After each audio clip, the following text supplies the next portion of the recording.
like the stream key directly, because I guess the API is bugged. How's the audio? Should be good. I guess the API. Yes, that's really good audio actually. How's the audio? Should be. Okay, so let me open this over here in the other tab so I can see what's going on. Performance mode, minimize OBS. Zoom in the chat a hair bit. There we go. Actually, I'm gonna do a pop-out chat because it's easier to see that way. Neko, what up? How you doing, Neko? Welcome to the stream. Hope you enjoy your stay. Okay, so yeah, I decided to make the battle system public. So we're gonna be developing that, and then we'll incorporate it in the game as soon as we're done with that. But yeah, Project 1. Oh yeah. At the moment, it should be console logging stuff, if I remember. Alright, so where did I leave off? Okay, so yeah, we just started. Yeah, I got you.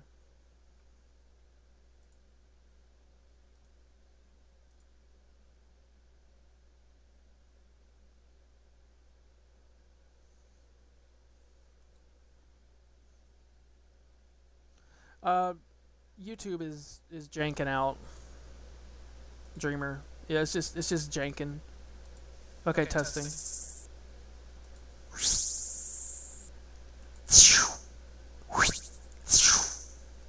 That's fun. Okay, now it's good? Okay. So yeah, we're just YouTube is janking out and whatnot. Okay, so what do we got going on? Last I did was actor equals class extend sprite. Okay, good. Yeah. So we got all the stats, and then we're creating the stats.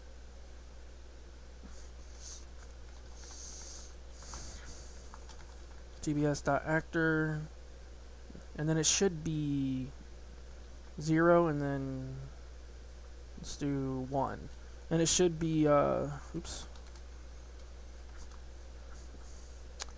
Alright, so yeah, that should basically... Oh. That's right, it needs to be new.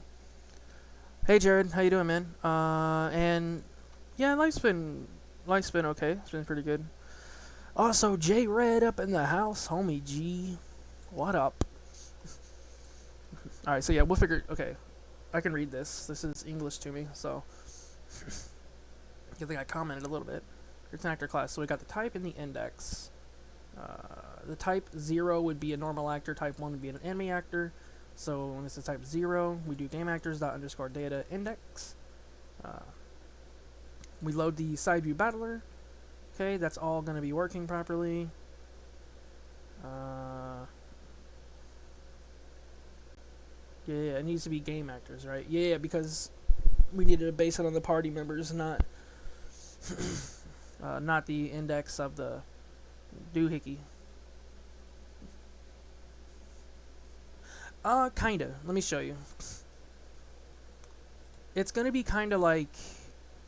Here, I'm not gonna open this, actually. What I'll do is... It's gonna be kinda like this. Hold on, let me...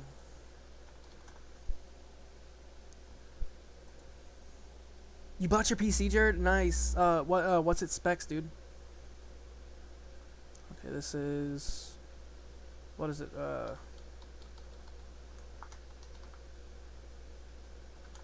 I guess I'll show you some gameplay. Disgaea 5 is the best one, in my opinion. This kind of battle system here. This is a tactical battle system.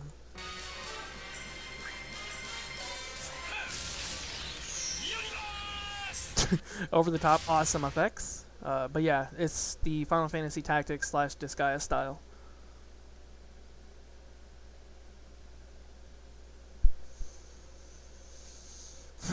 Decided to make it public instead of doing it just for the game that I'm making.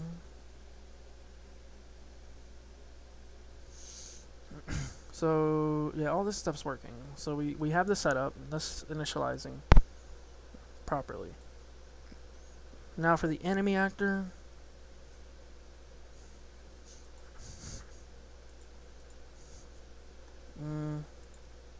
If I remember, You know, the enemies have their name. E level 1.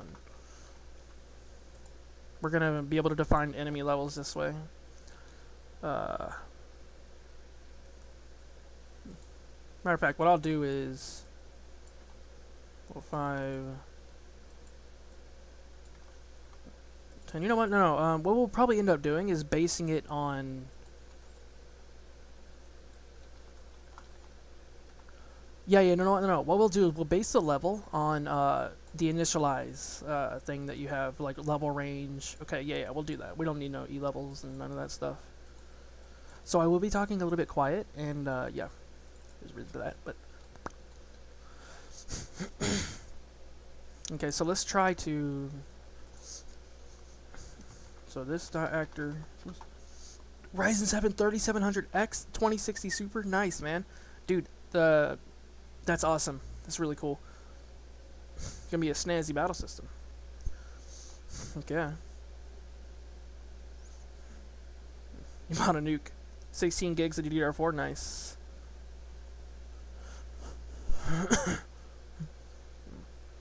Okay, so this actor equals data enemies. Wait. Okay, what's the? It is right. Data enemies. Okay, and it's just the ID of the enemy, right? Yeah. We got params. Okay.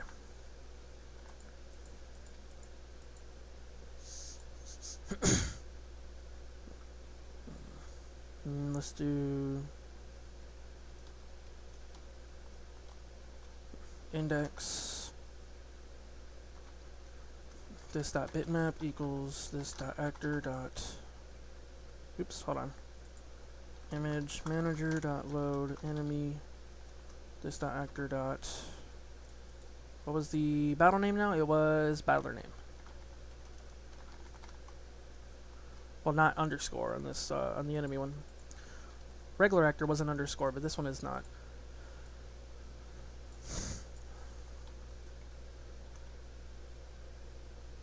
Got params 0.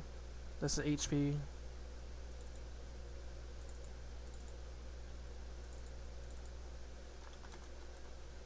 And then 1 is the MP. And then 2. And then I'm just going to copy and paste this real quick. 3, 4, 5, 6, 7. Oops. Alright, there we go. So now we got the enemy all set up as well. You had it around for parts. You just built yours a few days ago? Nice. Yeah, it's probably hard to find RTX cards right now. And NVIDIA's 3070 is just going to absolutely destroy the gaming market.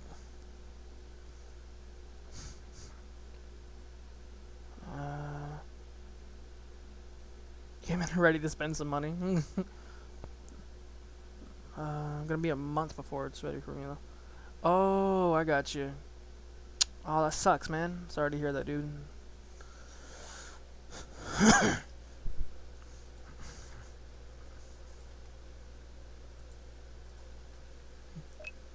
Yeah, what am I doing? Well, there's no point in doing that yet. Alright, so yeah, we have our TBS actor set up. Okay, so we're gonna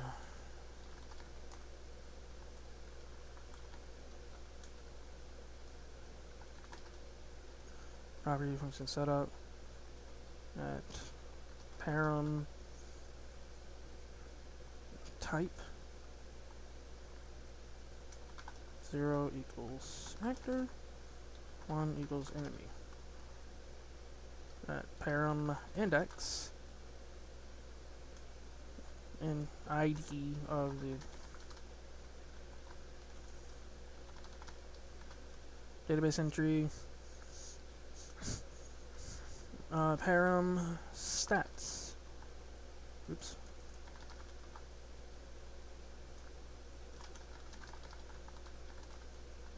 Well, that's not a param.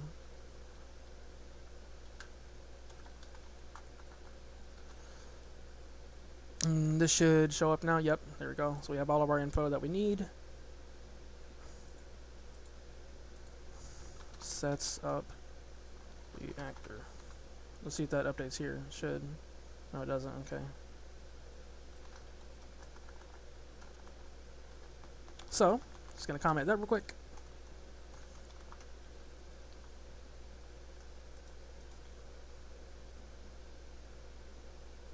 Oh, method.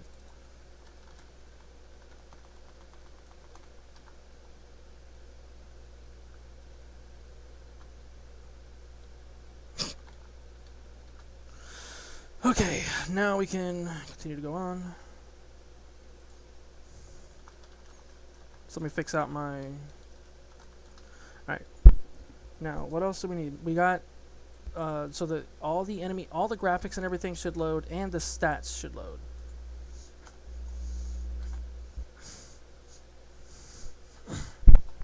What we'll do is we'll have a this.level modifier 0. We'll do 1. We'll do 2. Then we'll do for let I in this.stats or of. We'll do this.stats times equals this. We'll do tbs.level modifier divided by 4.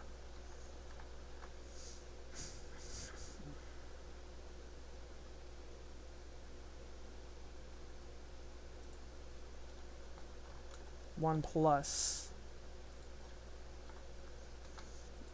There we go. So now, now we can. You've been out of the RPG Maker loop. Do you know when Yanfly started to sell his plugins? I don't know. I know it's been like a while ago. You're new to RPG Maker? I just know that you will use JavaScript and why. Yeah.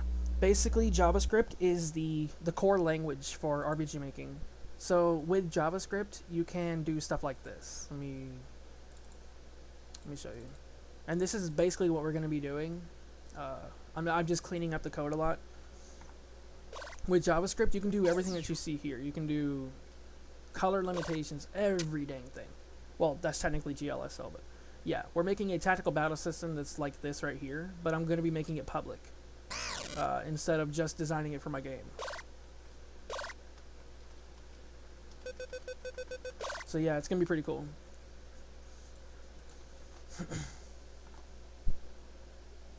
It looks sweet. I know, right? Thank you. Oh yeah, I gotta reload the... But yeah, I decided, you know, why make it just for myself? I mean, it's not nice. Besides, I mean, I think the reason you guys come to the previous streams is because, you know, you like watching coding and stuff like that anyways. Looks great so far? Thank you. It's gonna be way better though. It's gonna be like infinitely better when we're done with it here. Okay, so yeah, we got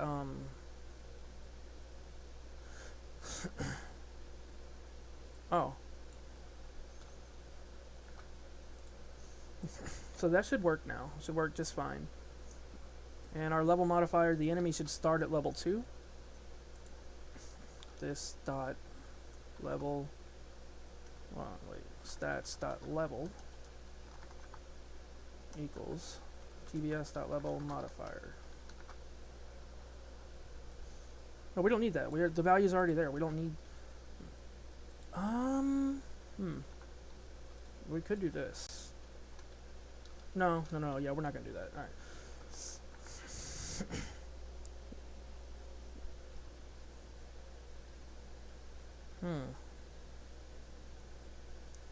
Okay, now we're gonna make a window class.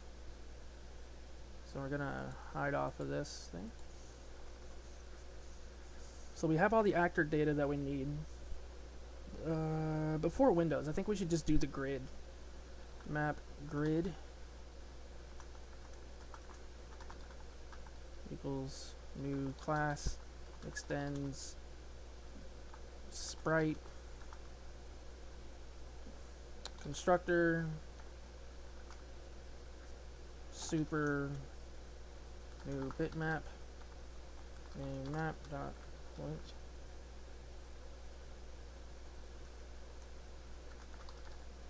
game map dot height.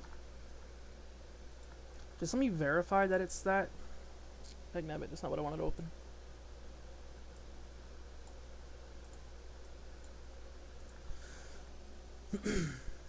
With the button, with the no? What do you mean? Is it because yeah,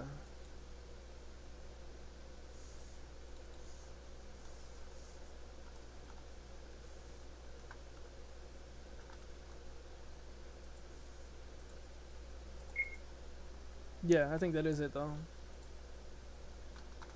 Game map dot underscore width, right? Nope, it's just regular width. Oh, it's a function.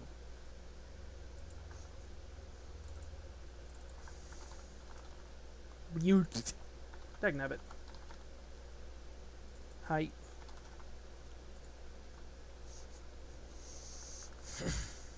Comment this real quick. Create some map grid. Method.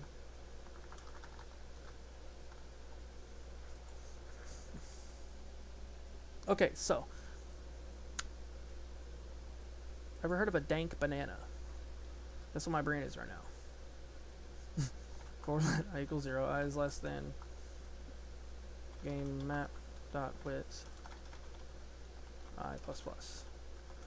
For let j equals 0, j is less than game map dot height j plus plus. Oh yeah, we can do this as well. This dot mult equals game map dot tile width.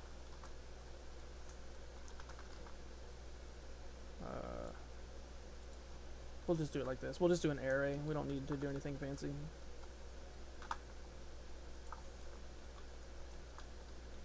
And then tile height. And then we need to multiply the width and height by the multiplier, which is mult 0, 1, and this needs to be this. So guys, is the quality readable? Dank banana sounds like Mother 3 enemy. It does. It really does. Hey Tiny, how you doing, man? Welcome to the stream. I hope you enjoy your stay.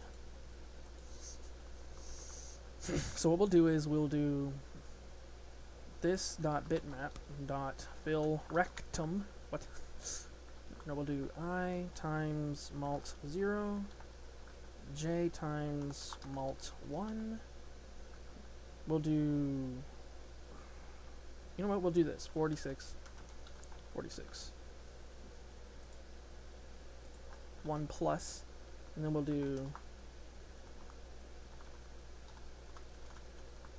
We'll try like a blue like that. Okay, so const sms equals scene map dot prototype dot start. We're just going to be testing the grid real quick. Scene map dot prototype dot start. This function sms dot call this, and then we'll do this dot map equals new tbs dot map grid. This dot add child. This dot map.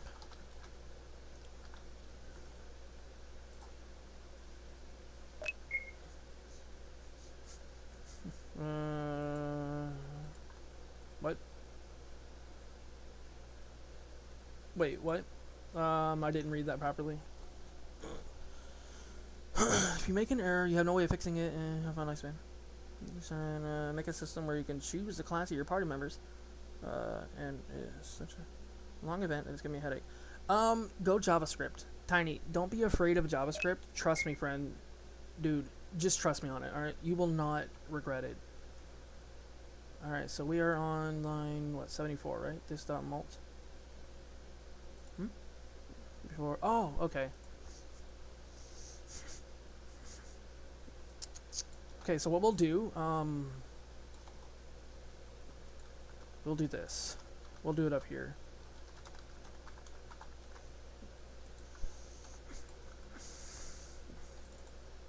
Instead of this dot mult, we will do.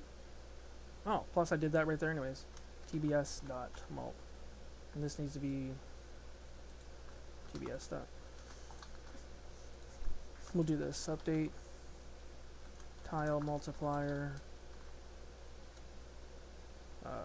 WH. This dot mult equals WH. In case you have like a dynamic multiplier. What a smart person would do. Come on, you got this, Tiny. You got this, man. You got this. Alright, bucko. Alright, so what we're gonna do, 00 TBS dot update mult. We'll do it that way.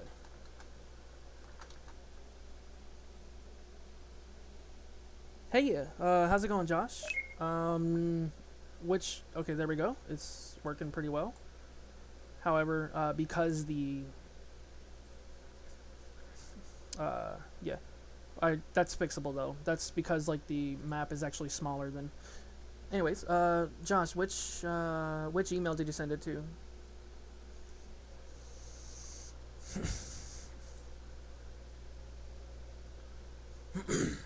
Did you send it to the Unpro Pro or did you send it to the William at Hawk Whisper one? Hey, what just happened there? Thank you for the subscribe, Bobby Simpson. Oh, the business email? The unpro1 at gmail.com? I mean, they're both business. I got this just not almost midnight. Yes, sir. Yeah, I will check it out real quick. I'll check it out off screen though, so.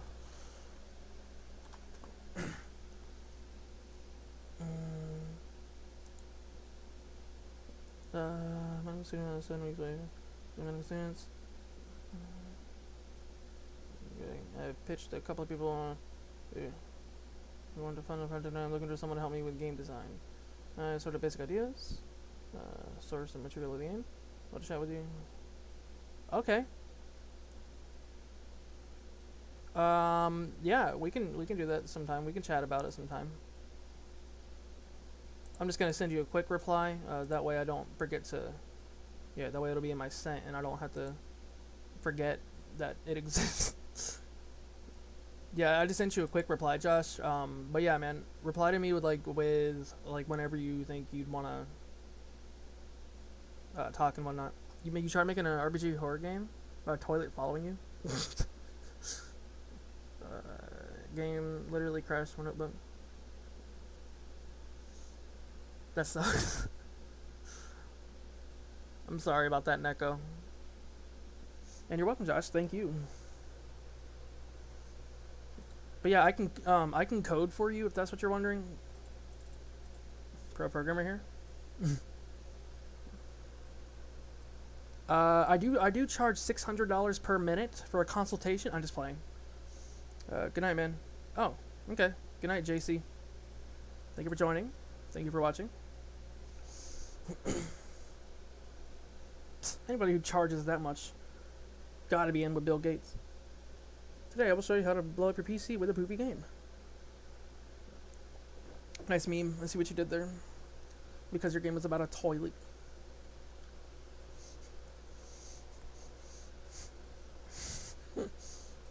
Okay, so what we're gonna do is we're gonna do update. We're gonna do this dot x equals game map dot display x times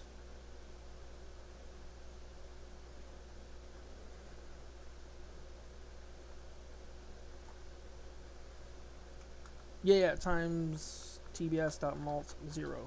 That's what it was. It needs to be negative though, right? I think. We'll find out in a minute.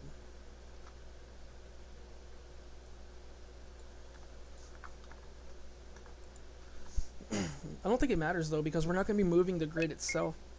So it should be centered now, and it's not. Because it is negative, and I didn't... Brain. America is brain? Explain. What you mean, Arkansas?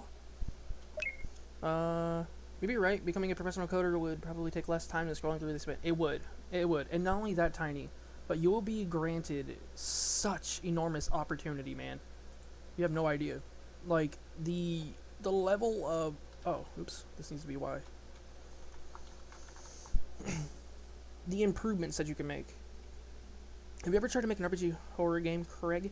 Yes. As a matter of fact, How to Make a Horror Game was the one series that really blew up my channel. Okay, so the battle maps.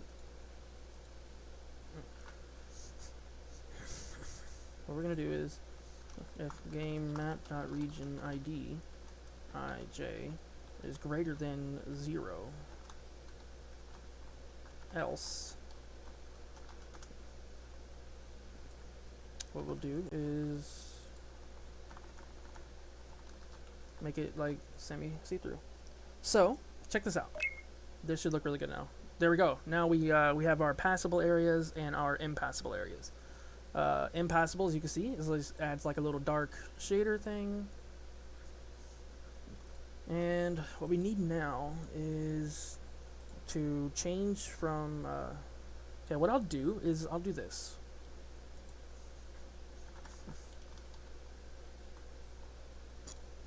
Where.add child this.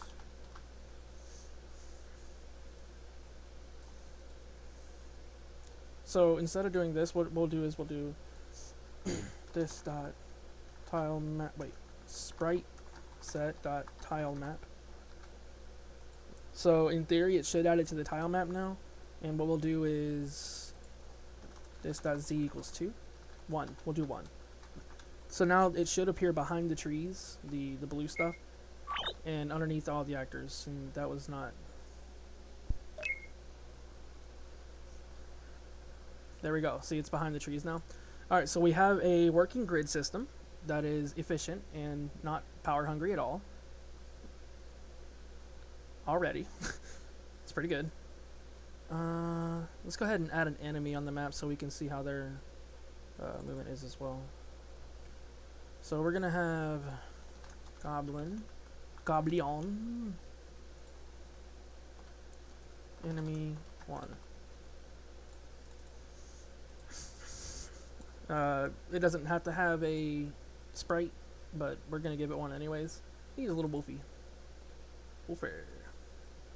I'm also going to have Cell Switch A on because we don't need it to actually display. We just need the thing to show up here. So yeah, we're going to have 2 goblins on the screen real quick, and we're going to see... Not that. But yeah, so far so good. And we're making a lot of progress right now. This is like way faster than it was when we were not using this cleaner code. So that goes to show you, man. Hold on. Hey, you good? Hold on. Be right back.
Hey, making a game as well? Yes, we are indeed, Neko.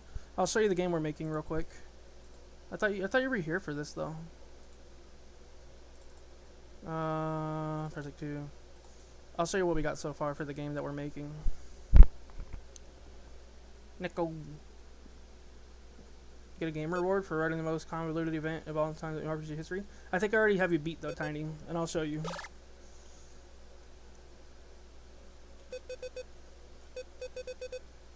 Like, we evented blackjack at one point. That junk was crazy.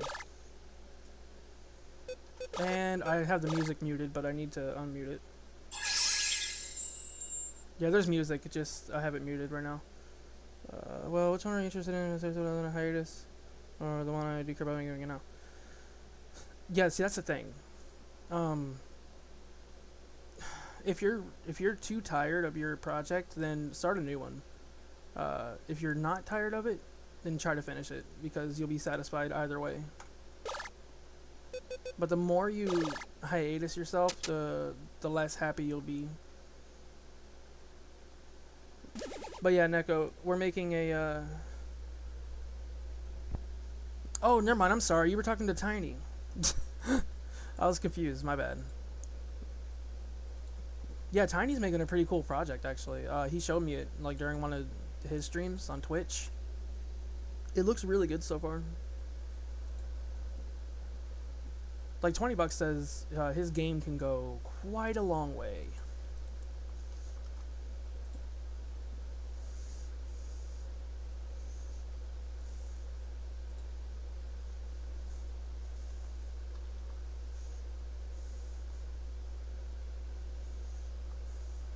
Draw. Walk region. Move. Jump. Okay, so we need to go back to our actor class and we need to do another function here. And we're going to call it calc move. And then we're also going to make one called calc jump.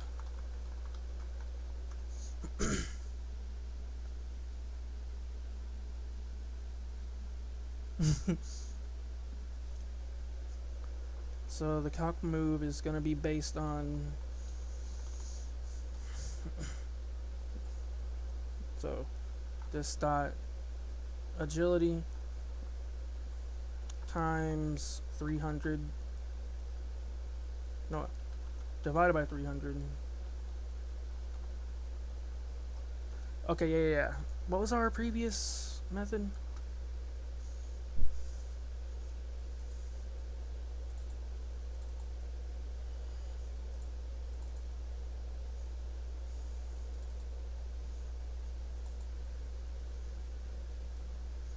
Okay. That's right. Yeah, it was agility divided by, wait, or plus this dot luck. Yeah. Dot luck. And it was divided by, so that would be 600. We'll do 600. 600 times 17.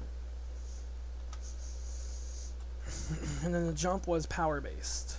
So we do this attack and luck. We'll do the same thing, divided by, except like 5 is the max. Well, I'll figure out something else for that later. Our jumping thing right now is not really that important yet.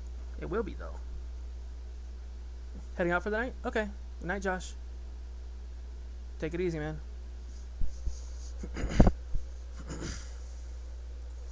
Return math.round. Rapound.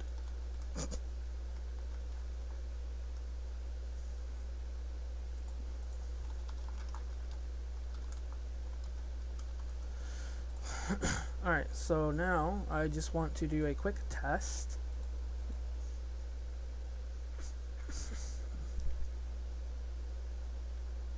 And we'll do this.bitmap.fill rect.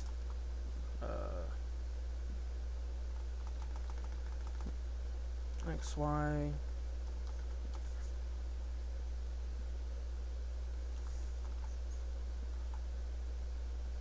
Yeah, X minus move divided by 2. Y minus move divided by 2. If I can remember how I did it before, this would be okay. Move times 2. Times 2, I think. And then we'll just do like a yellow for now to test it out. So what we're gonna do, for let I equal 0, I is less than game map dot events. Wait, we can do it this way, right? Yeah, we can do. No, it's data map dot events. Is that the one that has the meta? Yes, data map. Data map dot events. So we'll do of. No, we can't. We have to count, I think. Plus plus. If data map dot events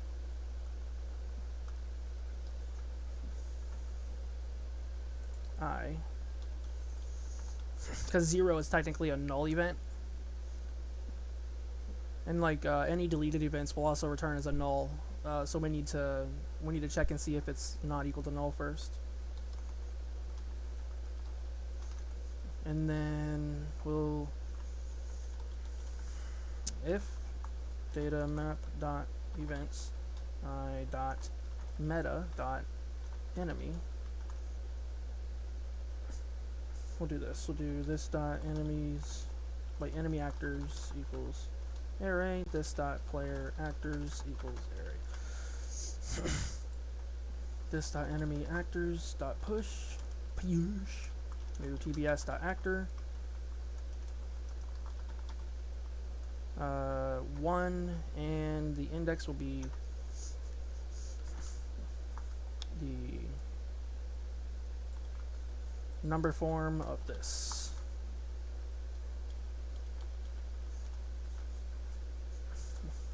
And now console.log this enemy actors. I'm gonna have to have extra data as well. So in the setup, okay, so it's the index x data. So we'll do this. This dot x data. Wait. For this, wait. For let I of x data.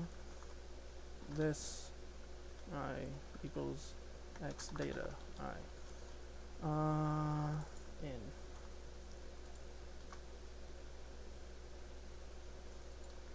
There we go. So now we should be able to define the x and y as well by doing this. X I times tbs dot mult 0, y I times tbs dot mult 1.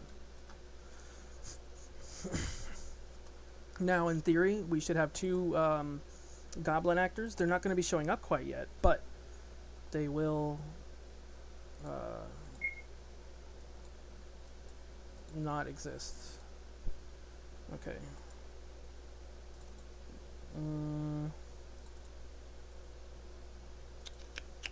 Console.log data map events.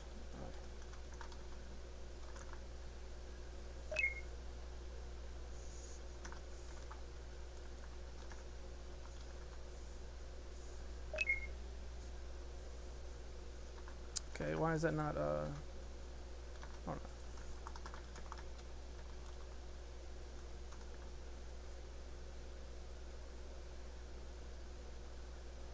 What?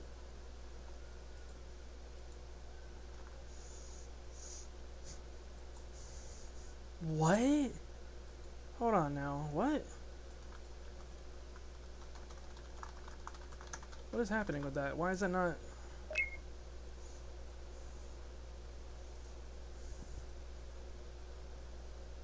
Oh. That's why.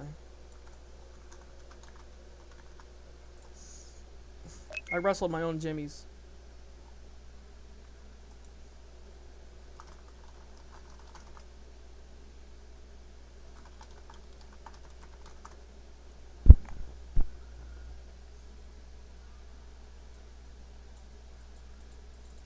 Oh. Super Nintendo old school style. Yeah. This stats is not iterable? What do you mean?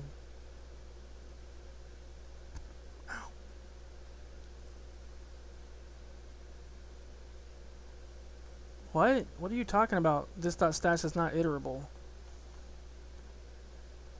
970.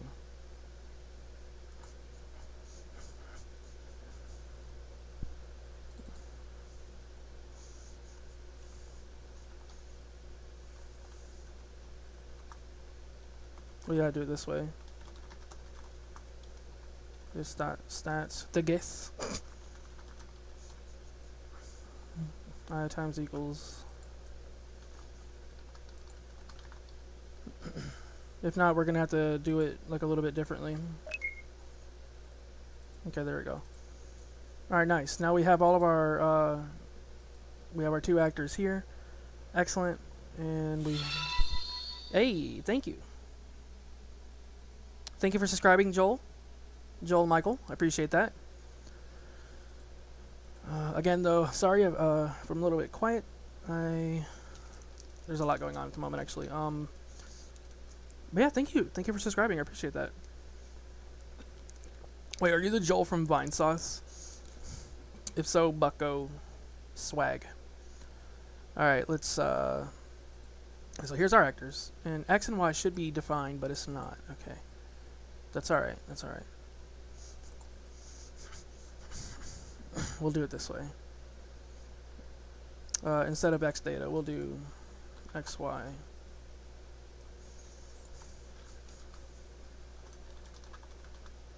Just that Y equals Y. We'll do this way as well to define. My good Joel from Binds Out Spin. That's Vinny. Vinny spins a lot. Vinny likes spinning. Alright, so now our X and Y values should be set. Nope, they won't be because I herpy derpied.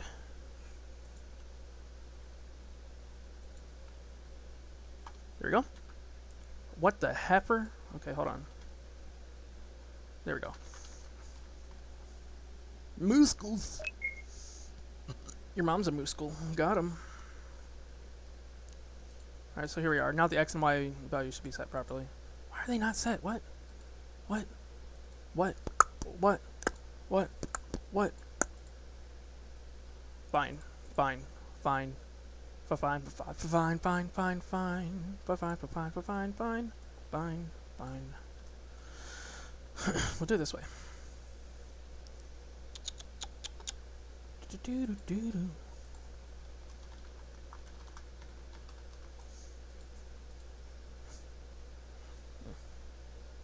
Wait a minute.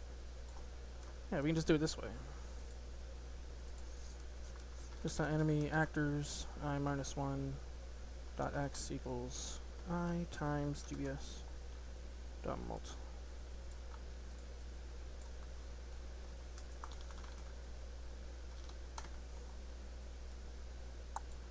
Alright, now do a Y, and there we go. And this is just needs to be J. No, yeah. This is awesome. Are people like coding alongside you, as in your fans, making a plugin themselves? I mean, you guys can if you want. That's up to you. But yeah, this is mostly just me making a plugin live. But yeah, you can follow along.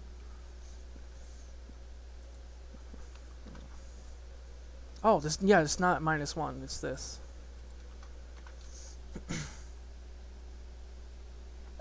You're totally coding. What? Why? Fine, I guess we do have to do the index one. Let dash equals this dot enemy actors dot length.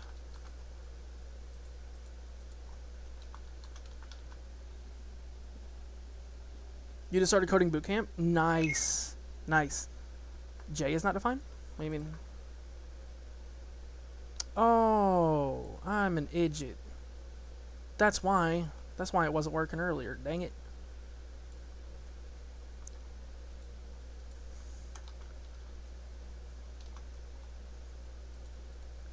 Dot Y.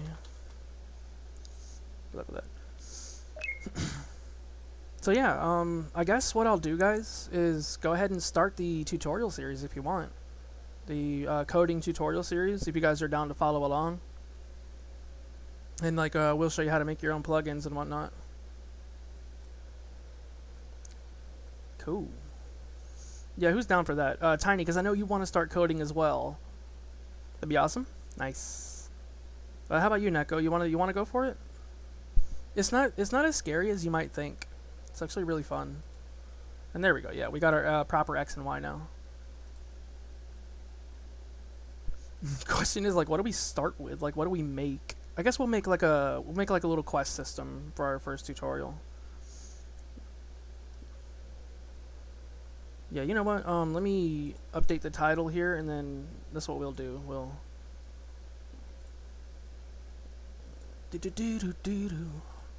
Hey, how can I update the title actually? Can I? Probably not. Whatever. Wait, maybe I can update it through here. You suck at coding? Come on, you got this. You can do it. More actions. No, I can't update the title. Whatever. It doesn't matter. The title's still going to be the same. That would be a good series. It'll help a lot of people. So what I'm going to do instead is just record. I just got to remember where my output is. Recording. Yes, okay, it's in the correct spot. Okay, well, we're going to be recording as well. And so I can upload it properly titled and all that. So, starting out. Okay, so welcome everybody. This is part of the live series thing that we're doing. This, Craig, there was a big edit button on the side. I see that. Coding tutorial. Quester. So guys, today we will be making a quest system. No. That's not, yeah.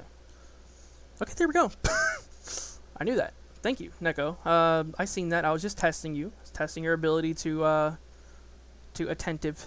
What? Could watch the VOD, probably. Or no, your brain's completely fried. That's okay. It won't be, though. So, I'm going to start a new project. No, not open. We're just going to call it coding. Because I'm going to be doing, like, multiple things on this. Ah, yes. Yes. You have the ability to see. Coding is an art. It really is. I don't know. How do you see? I don't know. I've tried seeing. I don't know, but I don't know what let me see them. All right. So what you're gonna want, everyone, is I'm gonna guide you guys, and if you check the description, you can see. Well, after this is uploaded, you'll be able to see all this stuff. But for now, I'm just gonna put it in the chat. All the stuff that you're gonna need. So I'm just gonna open up the coding project. So what we're gonna need is Visual Studio Code. Download that. Actually, I think that's all we need, really, because, yeah, we're not going to be using Node.js right now. That'll be later, if we ever did want to use it. So, yeah. Alright, so all you have to do is download Visual Studio Code then, and it is for Windows, Mac, Linux. Yeah, that's about it. If you're using like Samsung Dex for some reason for your coding projects, then I don't know, just do some like online IDE. VS is the best. Yes, it is. A lot of your classmates use Atom, but you don't like it. Atom is good, but VS is better. And you know what? It's okay, Joel. It makes sense. Your classmates, you know, that makes sense. They, you know, they're allowed to have their own opinion, even if they're wrong, even if they are very wrong. Yeah, VS Code all the way, baby. Is this better than Garbage Maker and V? A little bit. It's basically the same thing, to be honest with you, Malach. But basically, yeah, we were expecting better code, but it's not ES6 at all. It's still like the same stuff. It does perform a little better though, and it is updated more, but it's not worth no $70+. No, this definitely not. It's the VX Ace of MV. It is 100% not worth the cost to upgrade. Does it crash as much? No, I never get crashes anyways. Hardly. Okay, so to begin with, Oh yeah, by the way, anyone watching this in post, expect me to be replying to chat a lot. You guys should really seriously catch this live so you can ask me questions in real time. So be be sure to hit the bell, all that good jazz, and whatever the heck is popular to say these days. Like, comment, subscribe. All right, let's. So we're gonna do quests. So before I do all this, I guess I gotta explain. Yeah, I'm good at tutorials. So when you open Visual Studio Code, you're gonna want to open folder, and you're gonna want to go to your projects folder. In my case, it's our RPG Maker MZ, and then the coding. This is where all the game is. So you want to open up that folder, and then you want to navigate to JS, and you want to go to plugins, and you want to make your JS file. So we're gonna call it quest.js. You can make a new file by clicking on new file. I mean, if you don't know how to do that, you probably shouldn't be looking up coding tutorials, but hey, who am I, to judge? So the MV has been crashing a lot? Why? Why does it crash on you? That's not good, that's rude. Tell it not to do that. It can't be rude like that. What? Bro.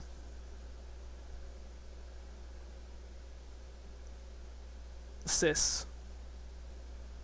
How do I turn the computer on? Very carefully. Make sure to tell it off. Yes, you do that. And you talked about its mom, too, because that's its weakness. Okay, so what we're going to do... Okay, first off, we got to think. We want to make a quest system, right? So what are quests? Quests are things that the player does to get rewarded. They go out of their way to... Maybe it's like a side quest. They go out of their way from the story. They take a break from the story to enjoy some other content of the game. And yeah, that helps... not only reward the player like with better items or experience or blah blah blah, but it also helps to make your game not linear, I guess, not as linear. Like, yeah, you don't just feel like you're just going straight through the game. It adds a lot of side content, I guess you can say. So, let me zoom in so you guys can see. Okay. First off, we're going to create a class, and we're going to call it Quest.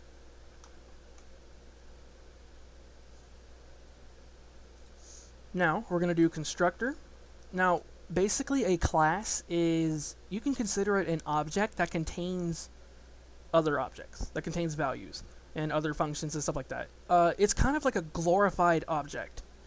It's like a glorified this. It's, instead of doing this... Wait.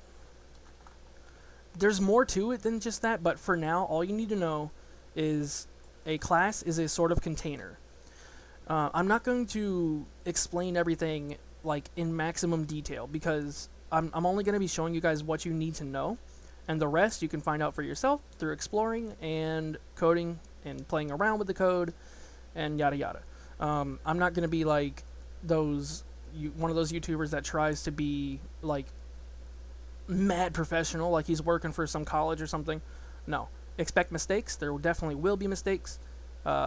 Especially since this is not planned. This is just kind of sporadic. So yeah, do expect mistakes.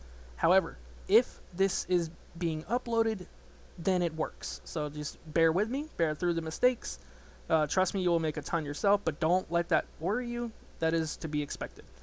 Especially when coding. You will make a ton of mistakes, and there will be a lot that you forget, a lot that you need to research and everything. But that's why we're starting simple. So there will be as minimal amount of that as possible. And no, I'm not going to start with the boring Hello World thing. Everyone knows Hello World. Hello World is literally console.log. Yo, what up, fam? That's Hello World. Okay. Exactly, Neko. Alright, so Joel. Joel and Tiny, if you guys, or whoever's keeping up, are you guys, let me know when you're ready for me to continue. Even your mom knows Hello World? She does. Man, looking for someone to teach how to create plugins. Go for it? Okay. So, Joel, Tiny, and all them, everyone who is trying to learn from this, if you guys want me to stop at any point, just let me know, and I will go over what I just said. So yeah, a class is a container.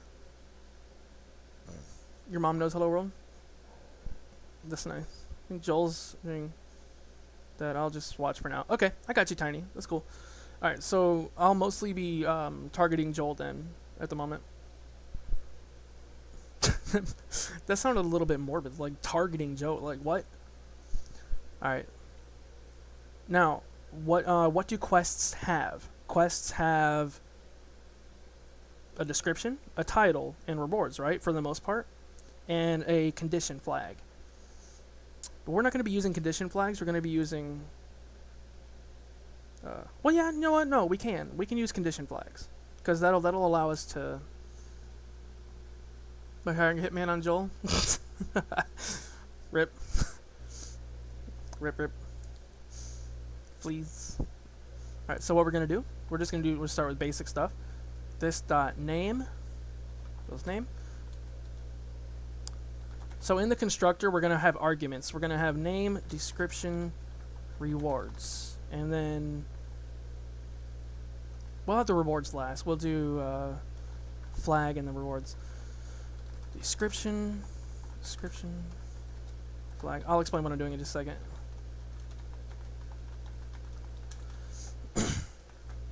Okay, but I do want to teach a little bit of a cleaner style of coding. So this is a constructor. This is what happens once this quest is created, and you pass these arguments. So we're setting the name, comma, description, the flag, which will be a game switch. Matter of fact, we're going to do that now. Game. Well, I got to look up the switch thing, but yeah. So we're setting the flag, this dot flag equals flag, and then we're doing the rewards. Now, naturally, you'll want to kind of give these a default.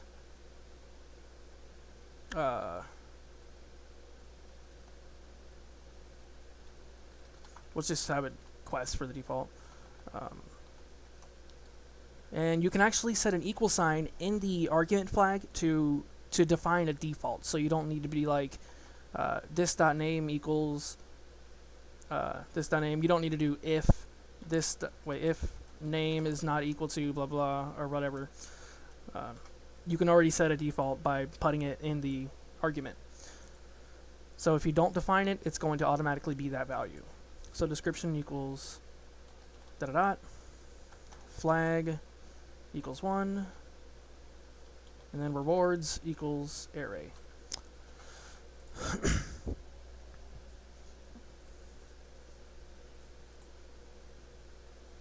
Now, as for the flag, one thing that you can do if you need to grab any information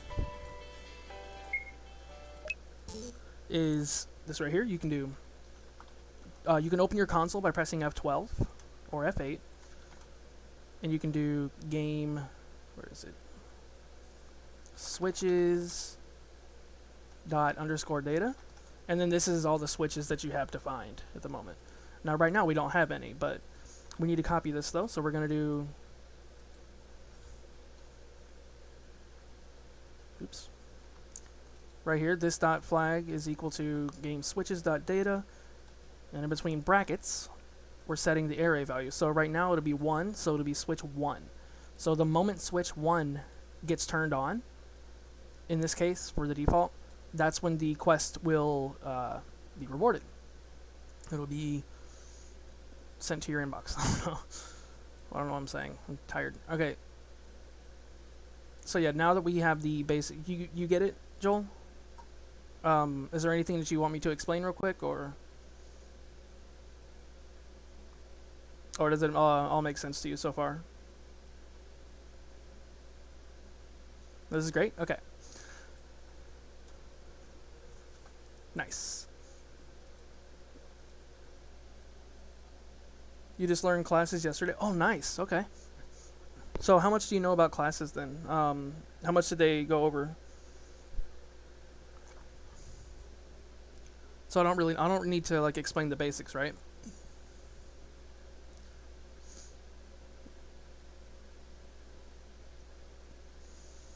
I know, like, this video is probably going to get complaints, like, you should explain the basics, blah, blah, blah. Like, what about people who have never coded? I mean, just copy what I'm doing, and it'll make sense as you edit it. You can skip the basics? Alright.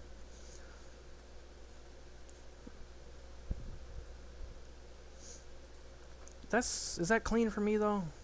I don't really like the way that looks. I'm just gonna put it all in one line. You can organize that however you want, but I'm just gonna put it in one line because I don't like the way it looked. Alright, so now we're going to do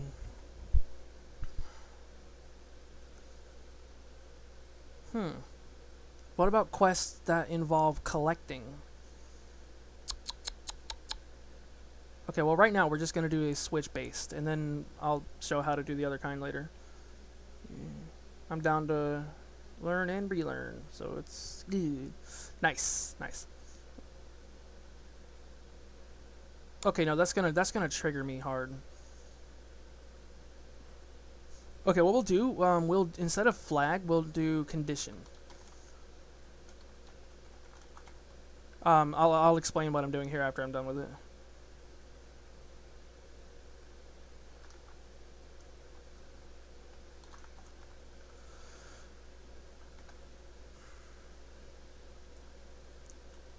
Okay, so let me separate this so you can see it a little bit better.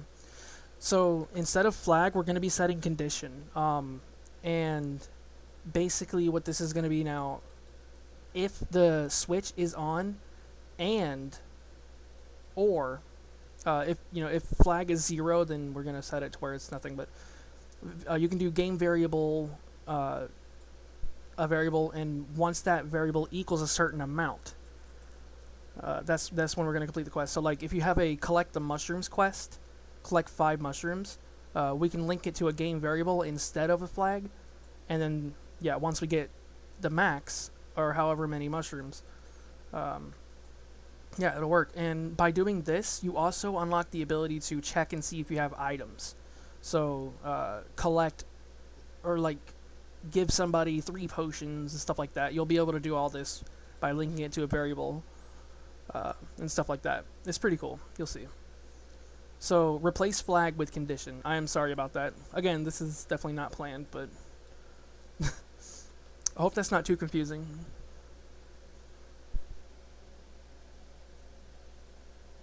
Do you need me to re-explain anything, Joel, or are you good? If so, then we'll go to this dot condition equals, and then we're gonna do flag game switches condition dot flag. Okay, now right here though, I do want to explain something. This is kind of important. So we replaced this dot flag equals with this dot condition, but notice how we have the flag value here, and we have game switches dot underscore data condition dot flag, not this condition dot flag, but the one up here. We don't want to do this dot condition dot flag when we're setting the value. Does that make sense? We want to set it to the one that has the argument, because we're still in the middle of defining its actual condition value. Does that make sense, Joel?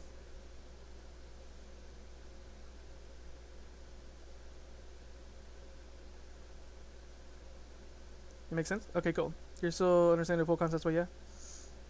Okay. Alright, later, Neko. Sorry if this bored you, Neko. But yeah, have a good night, okay?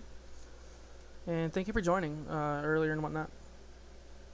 Great stream to you guys. Bye, Neko. See you next time. Have a good night. Don't let the bed bugs bite. Alright. So we're going to do var, and we're going to do game variables dot underscore data condition dot var. Max, we're just going to do condition dot max. So game variables, we're setting the variable, we're setting the value var equal to the game variable that we define. So 1 or 0 in this case by default, and then we're just setting a max. You don't want any semicolons after the condition thing. No, you're just feeling sleepy? That's okay. Good night, Neko. So Joel, what I'll do as well, I'll copy and paste this to Pastebin when I'm done.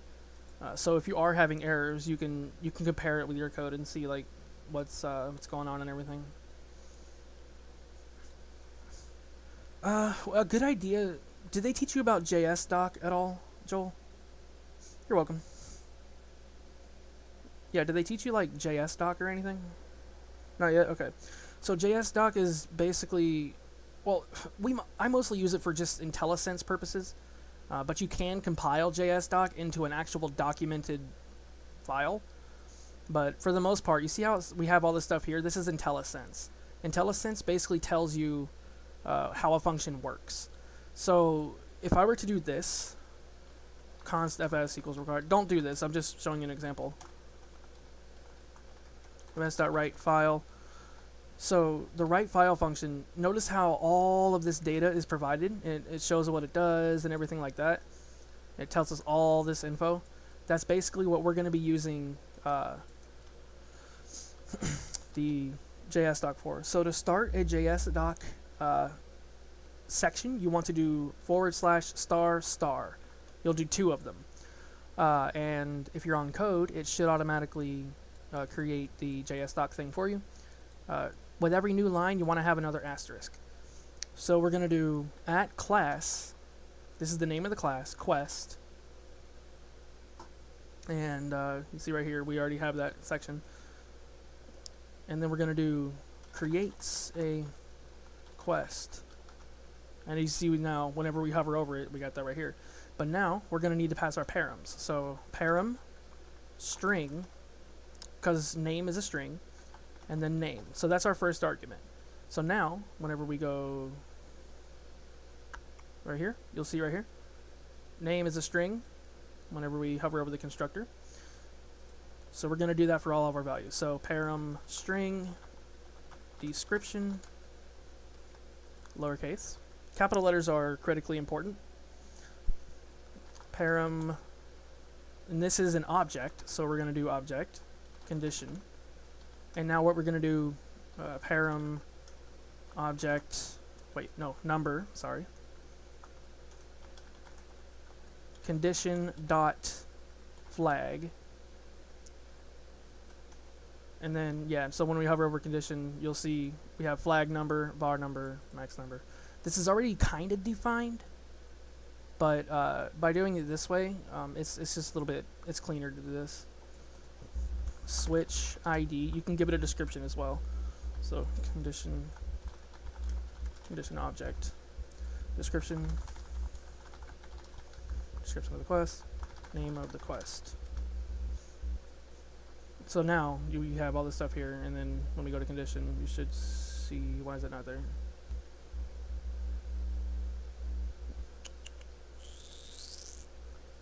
Okay, I think I did this wrong, but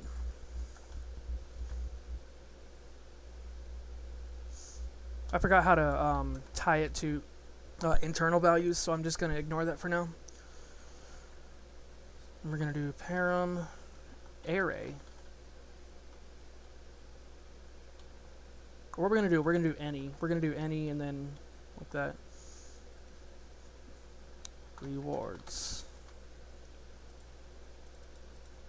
Let's make it an object array. It'll be an object, so object array rewards.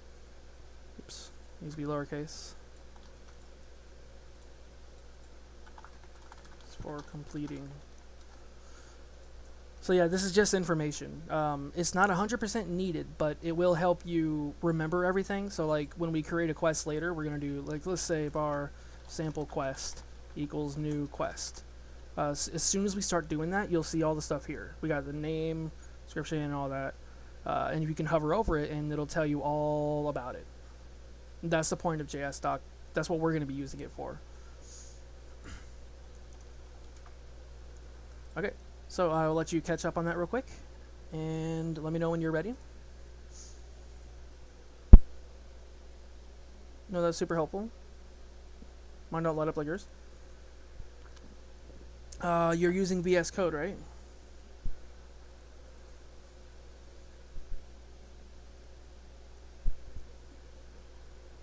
So make sure it's a curly brace.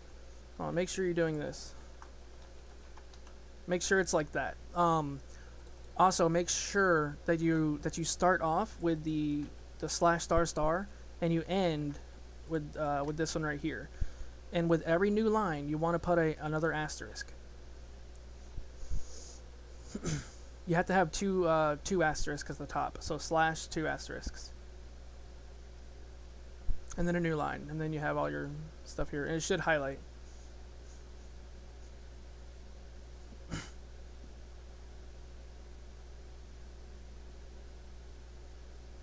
No. So does it look like this? Make sure you use the. Oh, you just checked. We're good. Okay. It might be your theme, yeah.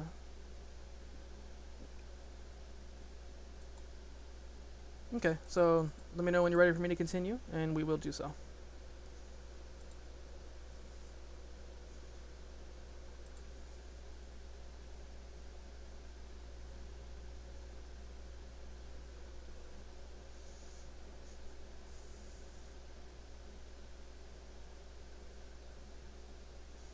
What theme do I have?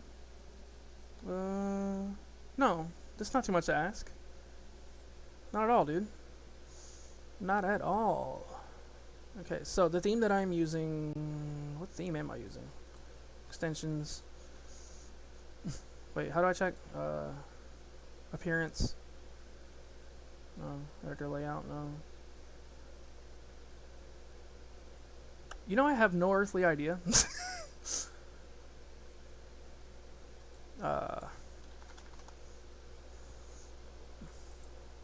Material icon theme? Ooh, hold up. Material. Oh, that's very bright. I can't do that. Well, for the sake of simplicity, let's both get the Atom 1 dark theme, and we'll use this so that we have the same theme and whatnot.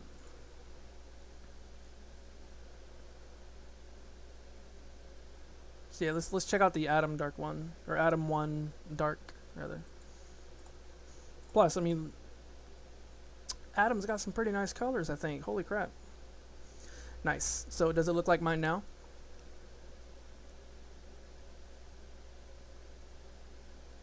Like, is it highlighted properly? Oh, nice. Excellent. All right. So we've made our basic quest class. But now we need to do completion. So we're going to make a function called complete. And we're going to comment, this was JSDoc as well. Marks the quest as complete. If you don't have a value, like at whatever, then it's going to be gray. It should be like that. But yeah, you still want the extra asterisk, because if you only have it as a regular comment, it's not gonna display. So we're gonna do JSDoc by doing the extra asterisk here. Marks quest is complete. This dot complete equals false. We're gonna want to add that. I forgot about that. This dot complete is true. For let I of this dot rewards. And we're just going to leave that blank for now. Now we're going to have a function that adds a reward. So we're going to do add reward. We're just going to call this O for now. Yeah, we'll just keep it as O because the name doesn't really need to be important. So we're going to do this dot rewards dot push O.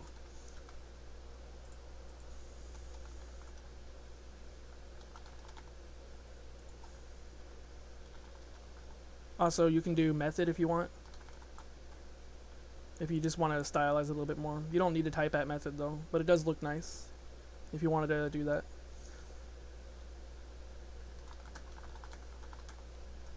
Adds a reward.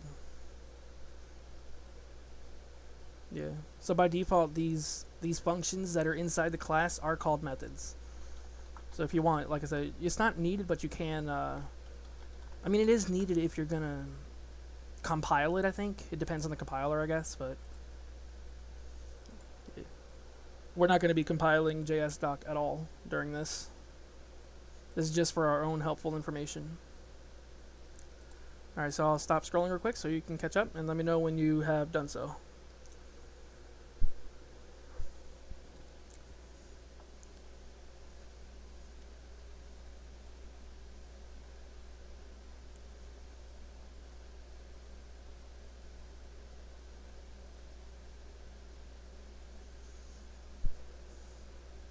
We're good? Okay. So now we're going to test, we're going to create a test quest.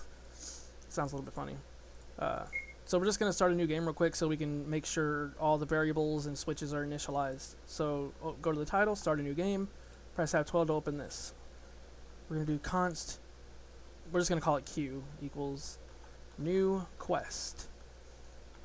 And if we remember, this is like a little bit of a ghetto way of testing, but it's okay. So we're going to do test, and then we're going to description, just going to dot, whatever. Condition flag 1, var 1, max 1.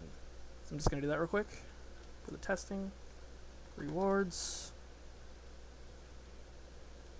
Oops. Null.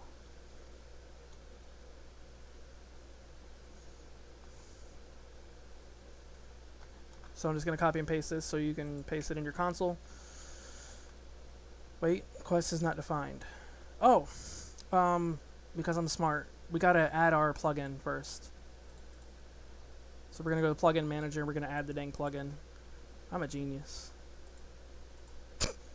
So yeah, do that first, and then now it'll say undefined. So, but yet when we type Q, you'll see here's our information. Here's our quest. We got the name, the description, the condition. Flag is undefined, var is undefined. Why? Hold on. Game variables dot data 1. Okay, so data 1 is undefined. That's why. Oh yeah, it's because we don't have the variable defined. Okay, so we're gonna define some variables then, just for testing. You don't need to do this, but I recommend it. So the switch, we're gonna call it quest 1. Control variables quest 1.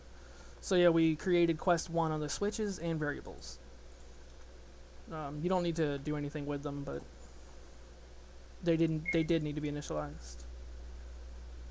But you don't need to like set them to anything special. And it should now be not null or undefined. Okay, so it still is undefined. Okay. This is one of the things that I was talking about by mistakes will happen. We're gonna have to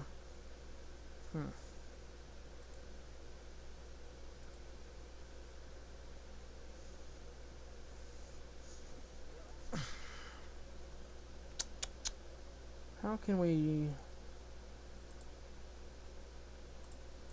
What's the best way of going about this?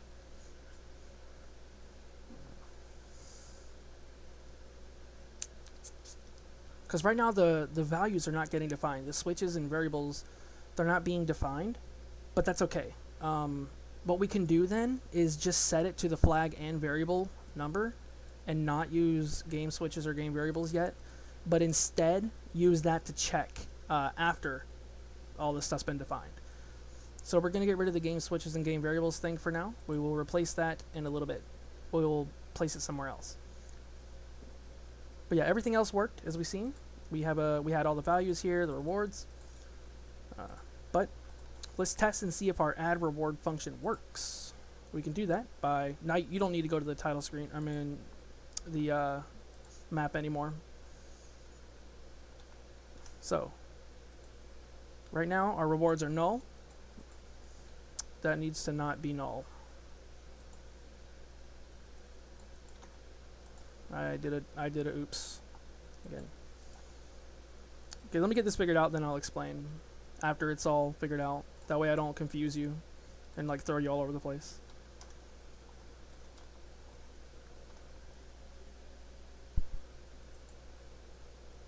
Okay, there we go. So we can do q.add reward. We'll do item 1. Well, we'll do it this way. We'll do type item ID 1. Q. Now if we do this, should have our rewards here. Yep. Type is item, ID item 1. Okay, so replace null in the thing that I sent at the very end. Just replace null with brackets, or just don't define it at all. You might be able to just get away with that. Should you save your file into a new game? Yes. Always test your stuff in like another project if you can. Also, I'll be right back.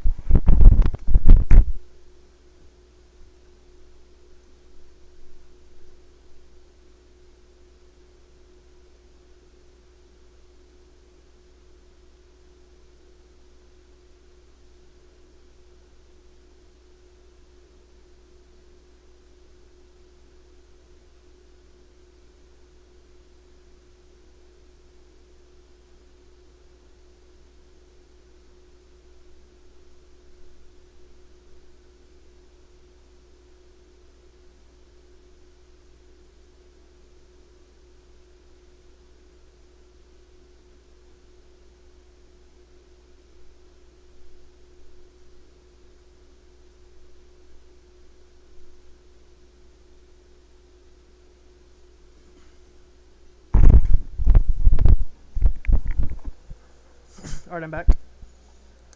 Okay, so where were we? We were... So, adding the reward.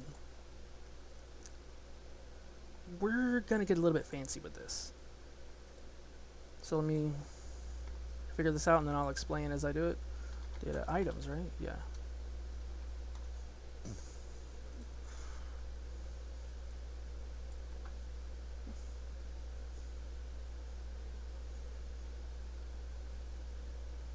And then there's a function to automatically add the item, I think.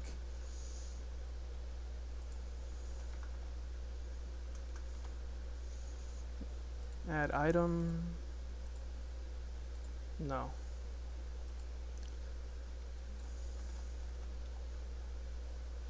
Let's go to the scene shop. You don't need to do all this stuff, by the way. I'm just looking for a certain function that we're going to be using.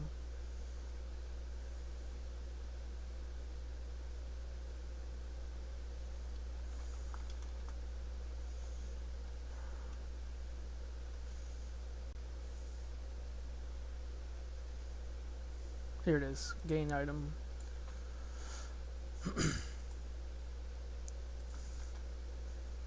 So what we're going to do now, we're going to do, in the for let I of this rewards, we're going to do if I.type, we'll do a switch, it looks fancier. Switch I.type, case item, break.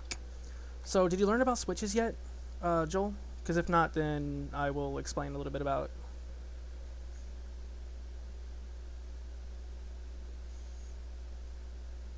Okay, so a switch is kind of like a glorified if statement. So switch I.type, we're going to see if that's equal to item. And if it is, then we're going to do all the stuff between. And then we're going to type break. Then you can do another condition, so case not item, then it's not an item or whatever. You can do whatever you want like that. It's a cleaner way of having multi-conditions and whatnot. And it's also it's efficient. Instead of typing if this name is equal to items or if this is equal to that, it cleans all that stuff up. Does that make sense?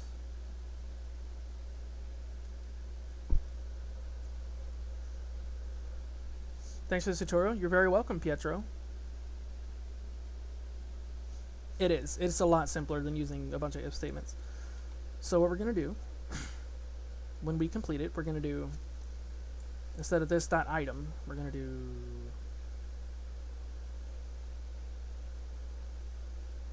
I dot, what was it now?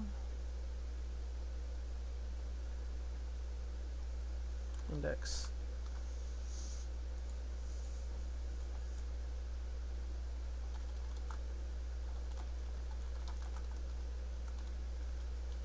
I'm just going to put a little comment there so that I know what to do.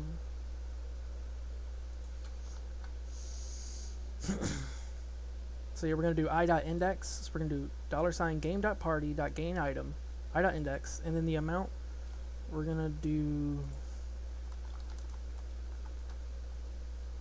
I.amount instead of number.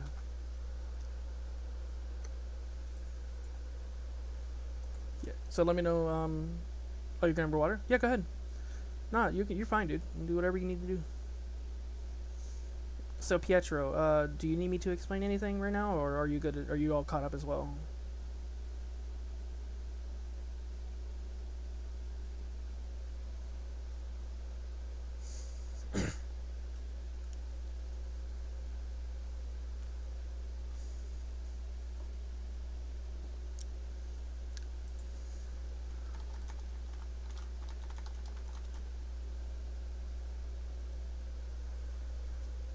And yeah. So how many people's in the chat right now? That's not, that's just watching and whatnot. Also, welcome back, Joel. So yeah, game party dot gain item, I dot index, I dot amount. I think it's 12. I think what's 12? The time is 12.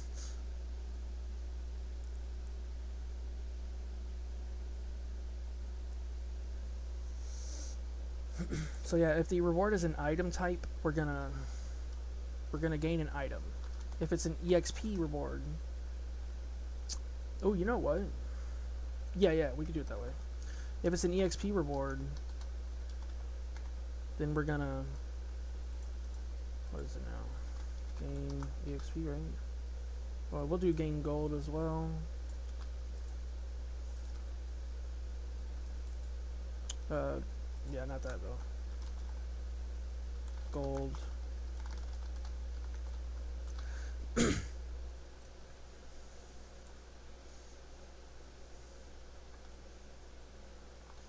I dot amount. Okay, so if it's gold, we're gonna gain the gold by the amount value that we set. Let me know when you have all this stuff typed, and I will continue on looking for the EXP thing.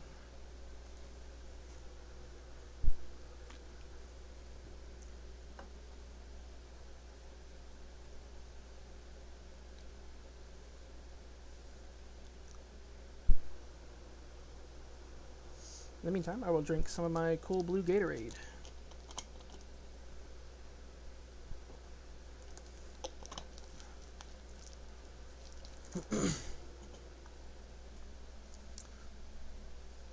So Joel, have you ever coded before this, like before JavaScript?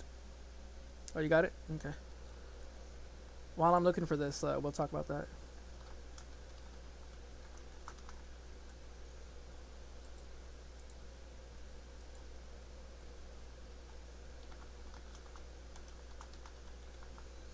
Okay, so it is gain EXP.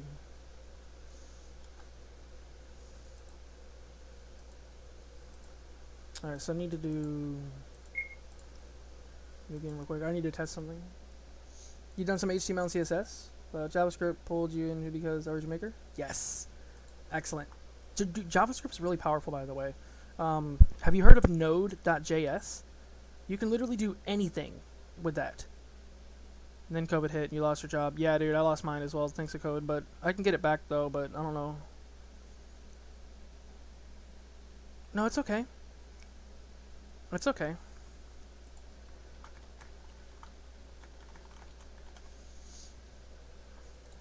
That's dedication right there. Pietro's got some dedication. We're learning it next week. Nice. Excellent, dude. Have fun. Dude, Node is so amazing. Game party. Oops, dot actors.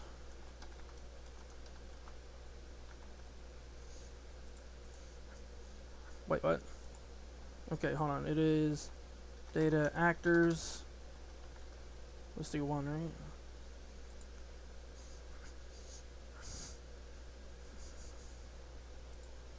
I forgot what we were doing. Game actors? Yeah, game actors. 1, 2, 3. Hold on. Which one is this?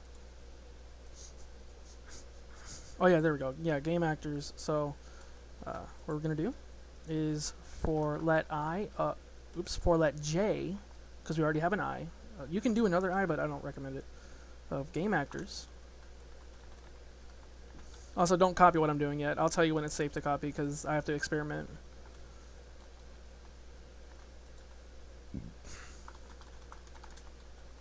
gain. Oops.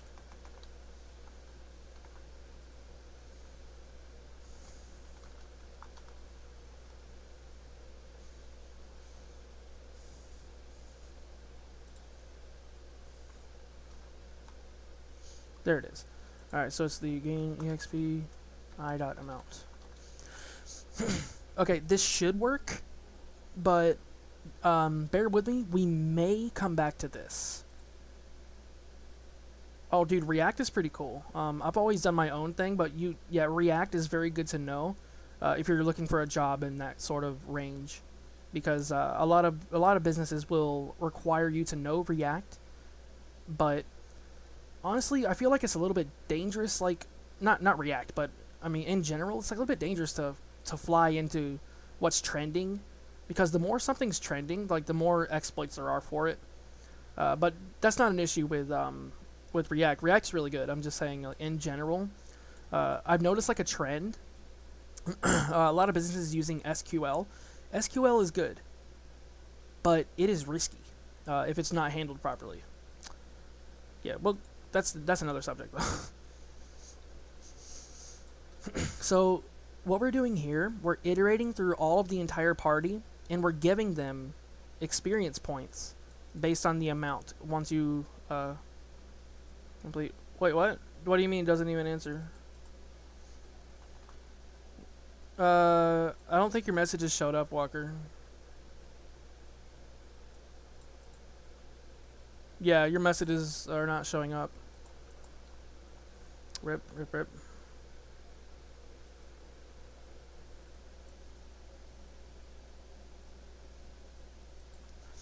Totally true. You need some security tank. Also, was the paramount code again? Which one? The condition one, or the top one? Or is it in the item one that you're making?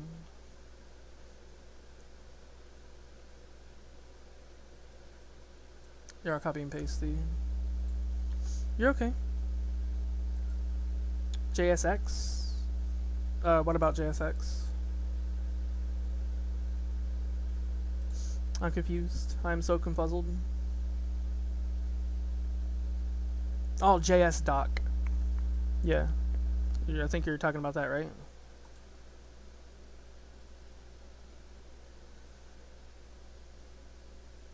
Yeah. Alright, so yeah, basically what we're doing, we're scanning there in gold. So we have 3 types of rewards. We have items, experience points, and gold. Now, we have our add reward, and we have a little example of what to do.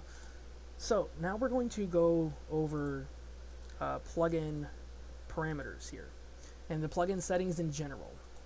This is how we're going to define our quests.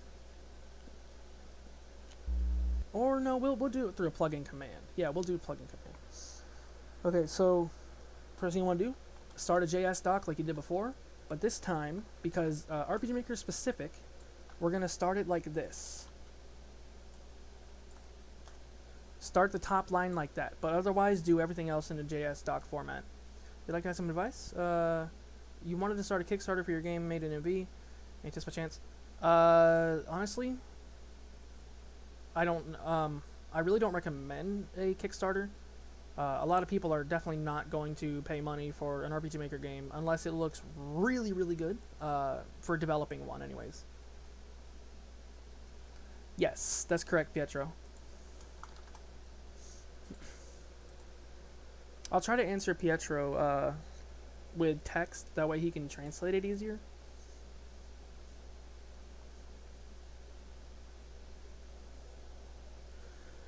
But yeah, Joel, once you have that, we're gonna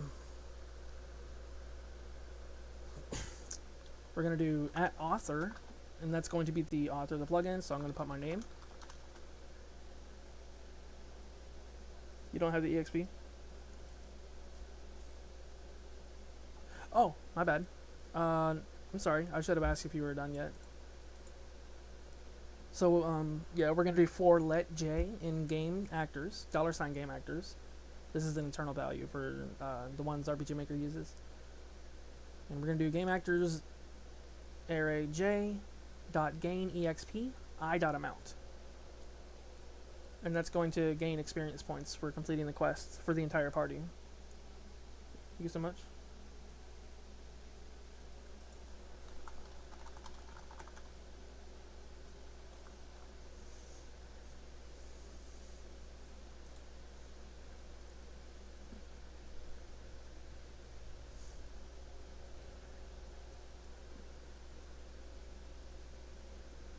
Yeah, we may be coming back to this later. I don't know. So I'm gonna mark it real quick.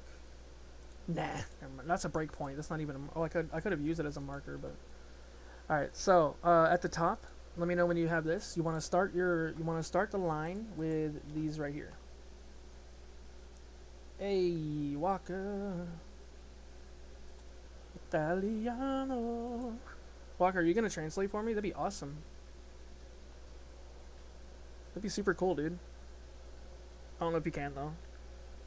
Probably be like a pain in the butt. Especially since you're not being paid to do so.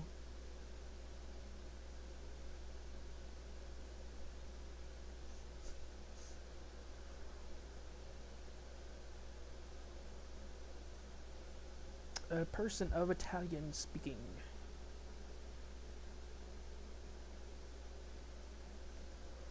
Okay, so yeah, we have our author name, and we have plugin desk. Plugin DESC. This is the plugin description. A quest plugin.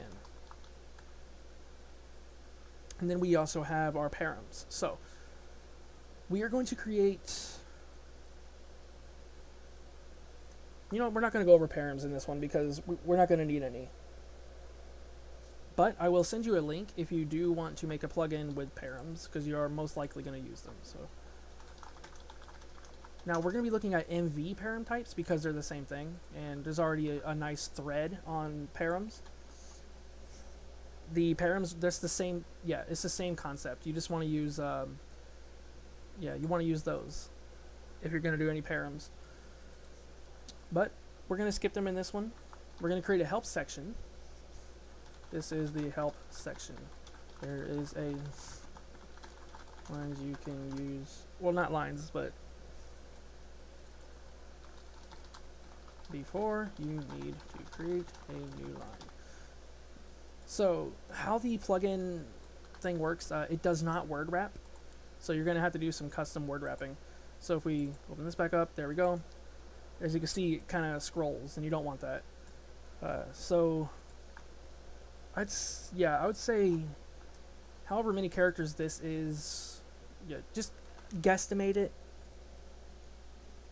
Not many people are watching, you must be lucky. You are lucky, Tayton. Also, welcome to the stream. Hope you enjoy your stay.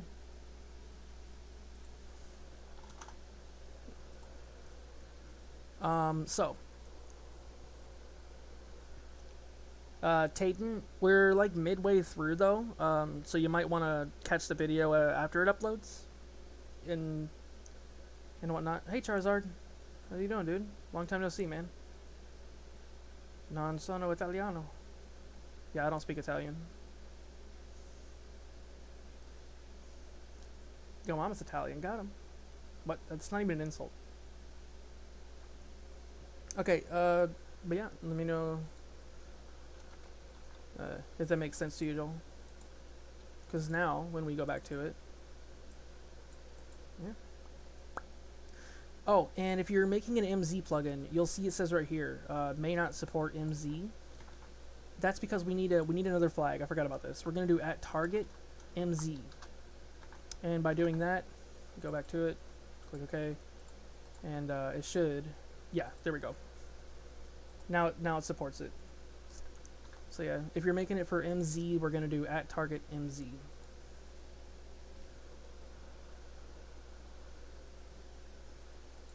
Okay, now we have our main basics all set up. Hey girl, my ferret says hi. Hey baby, you want on the bed? Hold on, guys. You said you're not Italian? Yeah, I know.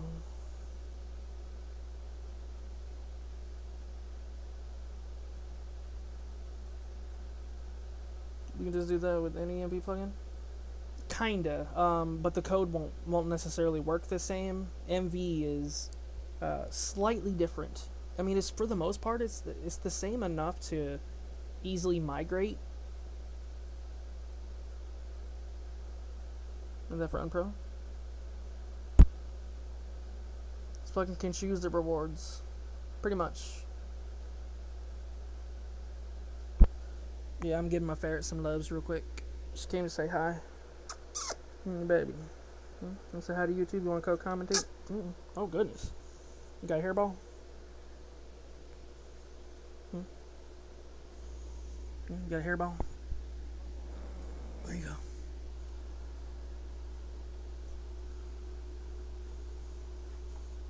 You going underneath the bed? Alright, so it still says it. Did you do the extra? Did you do the extra star thingy at the end, or at the beginning? Also, you need to close your plugin manager and reopen it. And MZ needs to be capitalized as well. I used to use a web browser RPG Maker called RPG Maker or RPG Playground. Holy crap! When I started, gigantic upgrade.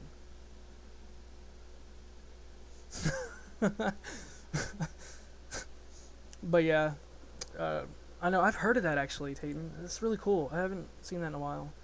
All right, so we're done with the class quest for now. So Joel, what we're gonna do? Oh, choose the reward. Like, wow. Yeah, we can make it choose the reward, but not for this tutorial though. Like, you're not gonna be able to like select which one you want and all that. That'd be like more advanced though. I mean, it's not that much more advanced, but. Oh, importo. Anime.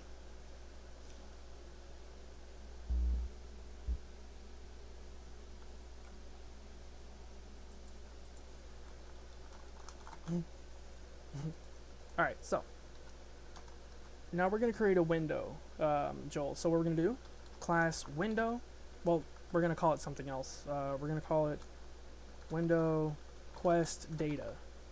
Extends window base.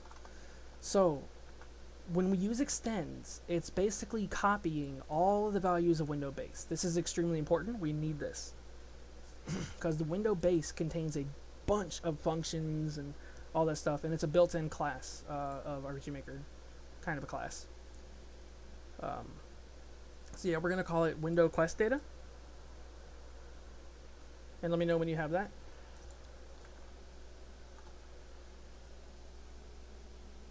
Half typical JRPG, half social simulator. No, there isn't, unfortunately. If you want to find all this stuff, though, open up RMZZ Core, or RMMZ Core, and you can find all the stuff here. We got utils class. If you need to find anything, like we got a graphics class, we have our managers, data manager, all this stuff here. For some reason, when you go to the documentation and you go to API, it just takes you to a 404. It's madly annoying, but yeah. So for now, you're left to just guess, or not guess, rather. Just you have to search the hard way. I know it's so obnoxious. Like we don't have anything for the API, so you got to search stuff. Okay, bye, Tayton. You have a good night, alright? I need to, you can. Okay, so constructor, just like before, but this time we're going to have an argument called rect. It stands for rectangle, not rectum. Alright, so we're going to do super rect. Now what this is going to do, the rect is an object, which I'll show you how to use that a little bit later though. It contains 4 values, x, y, width, and height. And it defines the location and size of the window itself. So we're going to do this dot refresh. Oops, not this, I'm sorry. We're going to do refresh. And then quest ID. Let me know when you have all this stuff right here. A, hang out with people. Yes, that's true. I have no idea what you're talking about, but I agree. Character new skill. Oh, never mind. I'm an idiot. Yeah, I got you. That's you're talking about your social RPG thing. Okay, you're good? Alright, so let's continue. So we're going to clear the contents of the windows. We're going to do this.contents.clear. And that's going to clear out all the text and everything else that we're drawing on the time management system. I love time management stuff, dude. Rip. That's retracted. What, Walker, what are you doing? Why are you deleting all your previous stuff? Walker, what are you doing? Also, I don't know. This is legit, but you found this. What'd you find, good sir? No trace of Walker. Walker's deleting himself from the internet.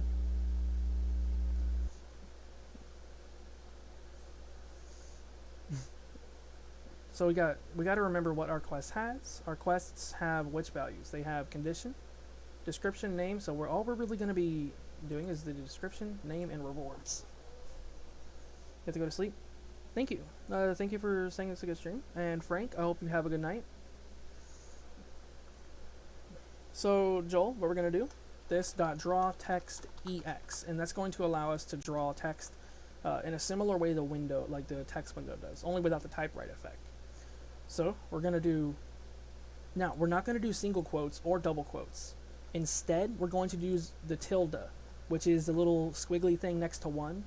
This symbol here, but without holding shift, if you have an American keyboard. If not, look for that symbol there. It's not a single quote or a double quote. I forget what it's called. But yeah, it's like the reverse of a single quote thing. We're going to be using that. And you got it? Okay. I'm sorry, I forget what it's called though. I don't know why. But we're going to, now to make sure it works, you're going to type $sign and then brackets. And if it glows red, then it's working. So what we're going to do, quest id dot name /n/n. So let me know when you have that right there. And it should be highlighted the same way because we have the same theme.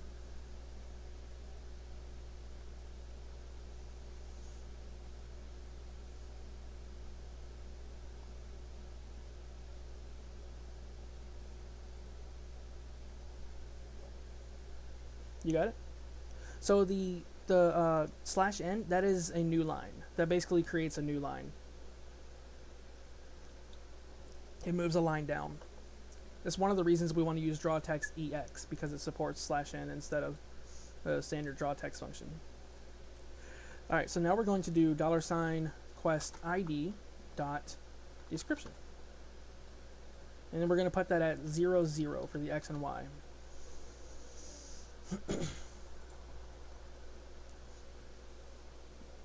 Now let me just show you what, well no, I can't. I'm not going to show you yet.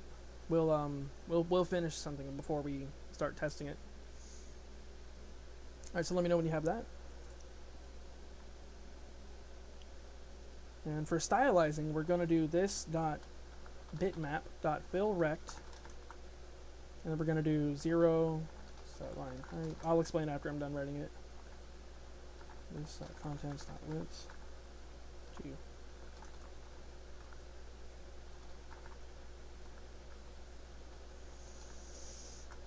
Okay, so learning JS with the Unpro, yes.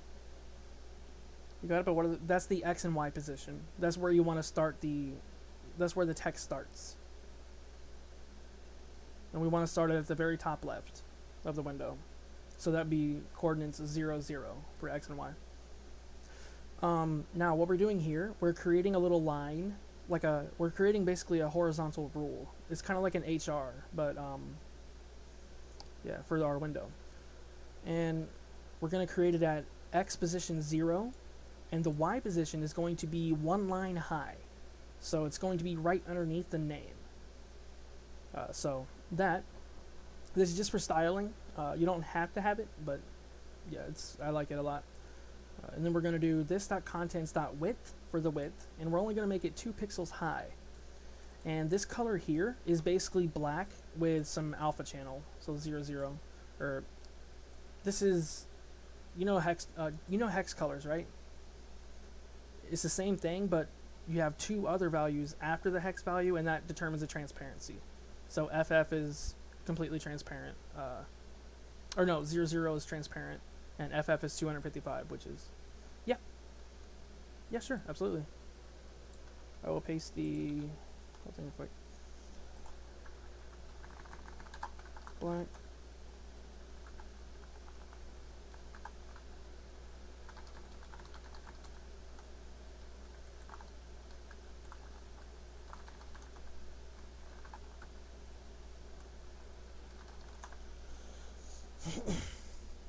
So yeah, basically all we're doing is making a semi-transparent black bar for stylizing.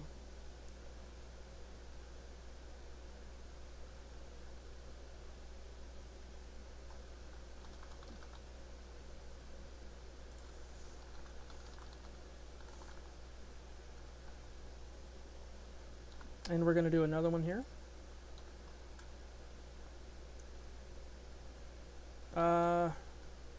Hold on.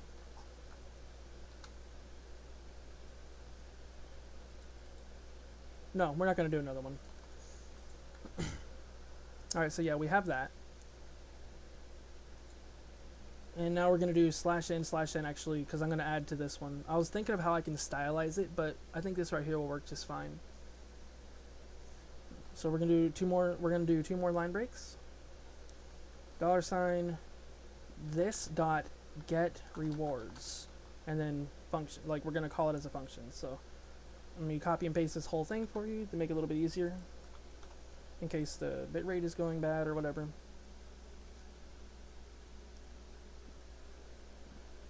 And we're gonna create a function in the window quest data to get the rewards based on our reward stuff.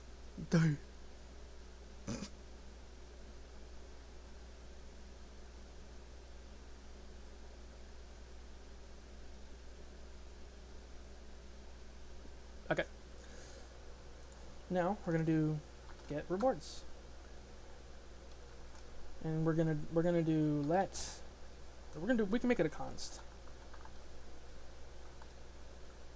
No, we don't need to. Well, let me do this real quick, and then I'll explain after I figure it out, because I'm gonna have to.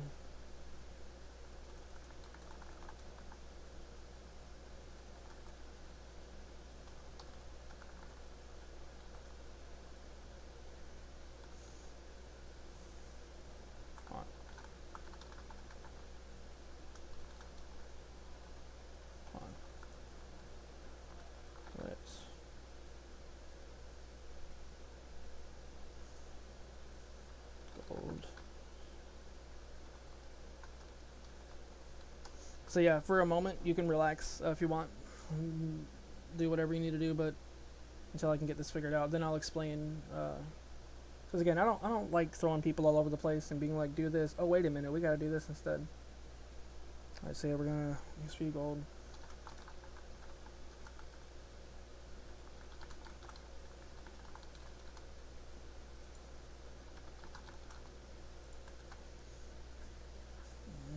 It was dot rewards, right? Yeah.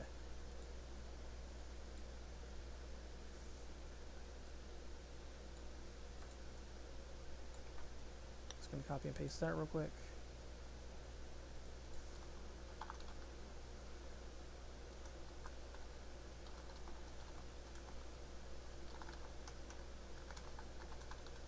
Wait, was it all caps? I don't remember. No, it wasn't. It was lowercase. Okay. There's a way we can get around that anyways, but...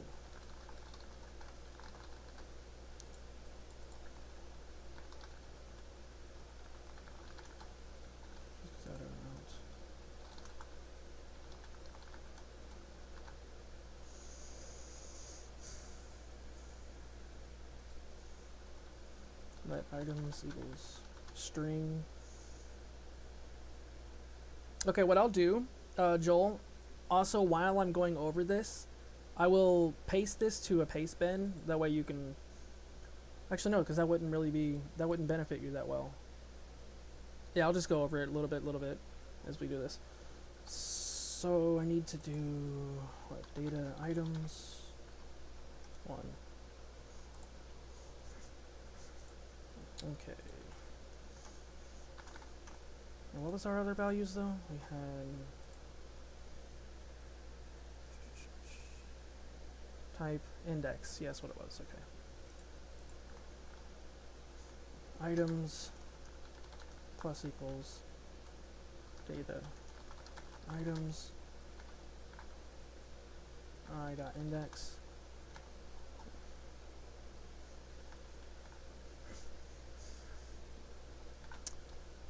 dot name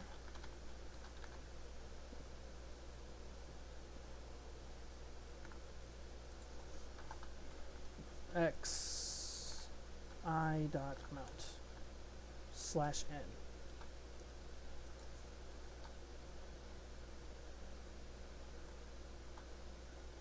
I'm just gonna stylize it a little bit here.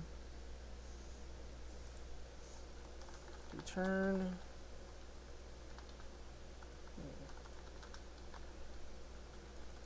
rewards.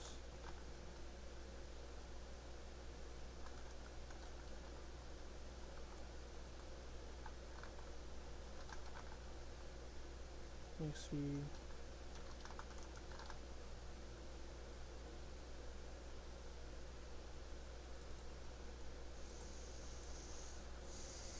and then slash n. Yeah, we're just gonna.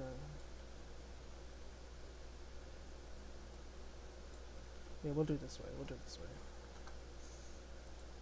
Bold.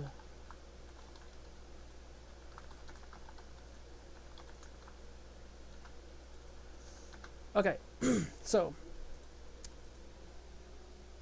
Joel, you ready? I'm about to go over it. This should work, but again, we might be coming back here. You know, when you do a lot of code like this without testing, odds are you're gonna mess something up. So yeah, we may be coming back here, but what we're doing is we're setting a value called exp to 0, gold to 0, and items to a string. 100%. All right. So then we're going to do for let I of quest id dot rewards. Make sure the quest id argument is in the get rewards thing here. So then we're going to do just like we did before, switch I dot type. If it's an item, then we're going to add to the string items. We're going to add. Well, I just added a little bullet here, but you don't need to do that. I'll just copy and paste this as I talk about it. So we're going to add the item name and then X the amount that you're going to receive. Does that make sense? And then we're going to do a line break after that. The line break's important because, like, otherwise, yeah, it's just going to keep going left to right. Although there is another method that you could do, but we'll go over stuff like that later. That's some like more advanced stuff. So we're going to break that switch statement. Then we're going to say if it's exp, we're just going to add the exp by I dot amount. And the same thing with the gold. Make sure you always break your statements though. Excuse me.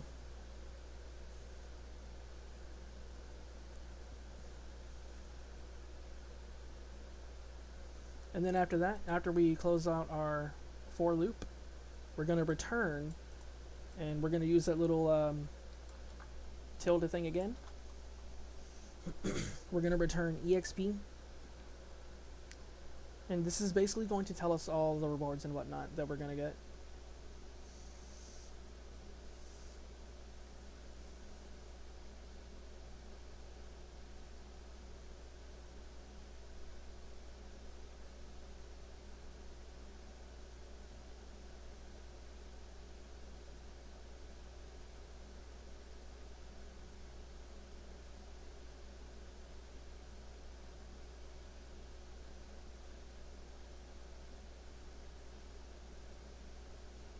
And let me know when you have all that, and we will continue. You got it? Okay.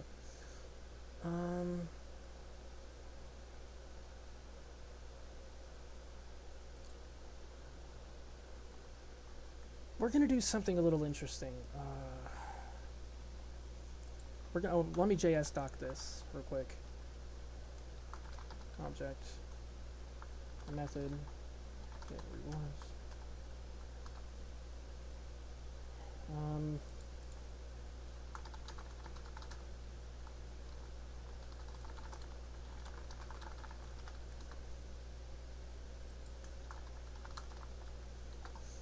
We're gonna do something interesting. We're gonna create a scrollable window.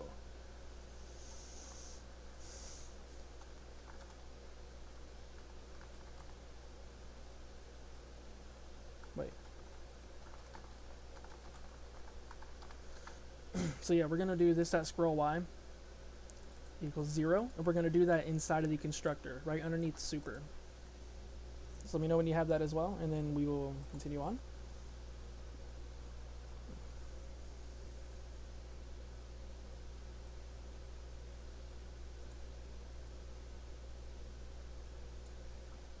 Okay, so now we're going to do a little optimization. Since we're going to have a real-time updater, we don't want to call this function every single frame, right? Or every time that it needs an update. We don't need to redo this function. So what we're going to do instead is we're going to cut this out, and up here we're going to do this.rewards equals this.getRewards, like that. And then we're going to replace what we had in here with this.rewards. So the function that gets the rewards only needs to be called once. Make sense?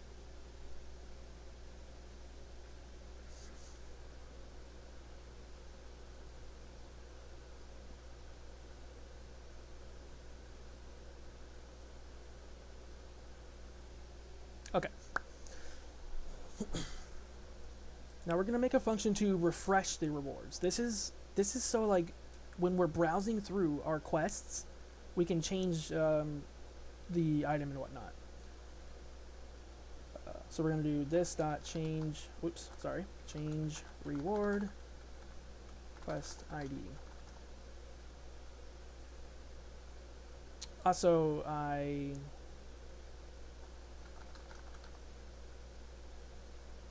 made a mistake. Alright, let me fix this up and then I'll explain, okay?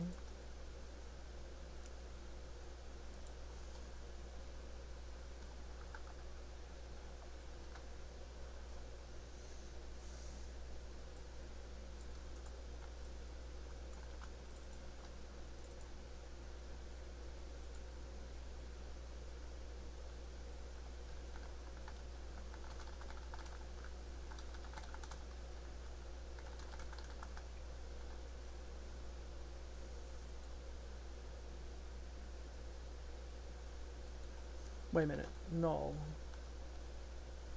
Yeah, let me fix all this stuff up and then I'll explain. Because otherwise, you'll be thrown a lot of all over the place right now.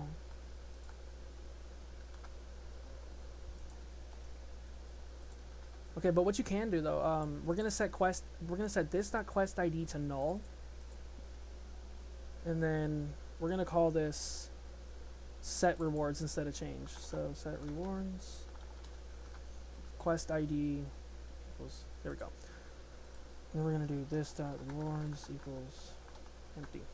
All right, so we're gonna do this.rewards equals empty, like an empty string, and then we're gonna do set rewards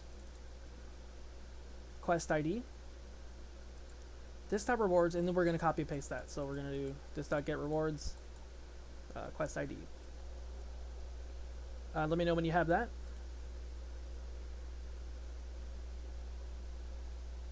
And if it makes any sense. If you need me to explain anything, let me know.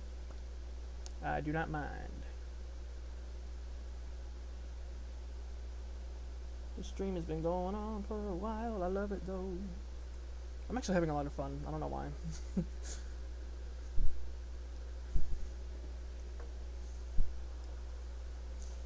Maybe I just like meant for tutorials or something, because it's really fun for me and relaxing, oddly.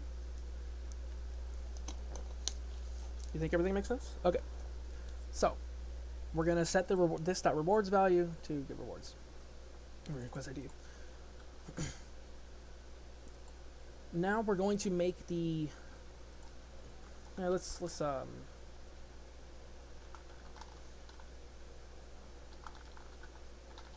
I'm gonna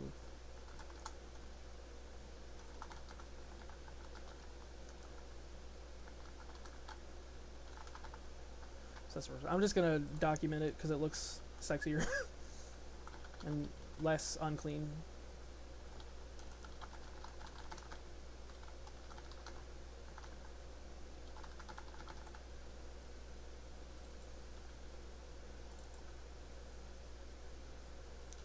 So in the refresh, we're gonna get rid of quest ID and the initialize thing, and instead we're gonna do const quest ID equals this dot quest ID. So let me know when you have that, and then okay.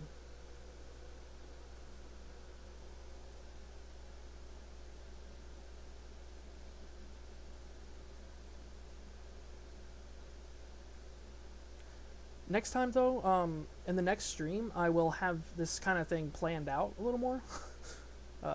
You know, and I have a really fun experiment for the next stream actually that I'm gonna be working on. That'd be really cool.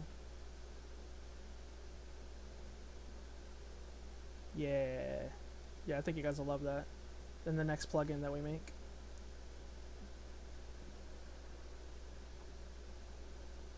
Do you love these? Ah, thank you, dude. I appreciate that, Joel. Alrighty. But yeah, I do apologize for any mistakes that I'm going to be making because the planned ones might not have as much. You love Quest plugins? Quest plugins love you. But yeah, the planned ones won't. No worries, honestly. Thank you, I appreciate that. It does make me feel pressured though. Whenever I make a mistake, I'm like, oh crap. Now I got, dang it, I gotta go back and then I gotta explain and they're probably gonna get annoyed and all this and that. It's just, you know, a bunch of negative thoughts. Oh, yo! Dude, that's what you meant by subscribing? Thank you so much, Joel. Dude, I really appreciate that. Thank you so much, man. And welcome as being a member. Dude, I seriously appreciate that. That's awesome. Thank you, Joel. As a member, you have access to some really stupid and dank emotes. You got Prog Sight, Pro Rage, Pro Jank Slime. There's my, I don't know if it's showing on the stream, but that music is from,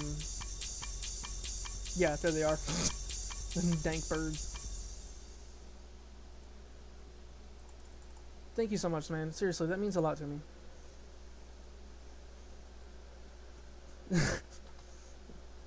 I know, I love those dancing birds. Let me see if I can't find the original of that real quick. It's glorious. It really is. I can spell real well.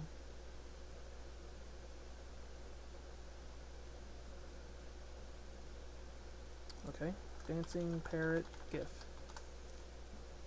There it is. It's literally the most glorious thing ever. Parrots are definitely some of God's like best creations. And it won't let me send the yeah, it won't let me send the thing, but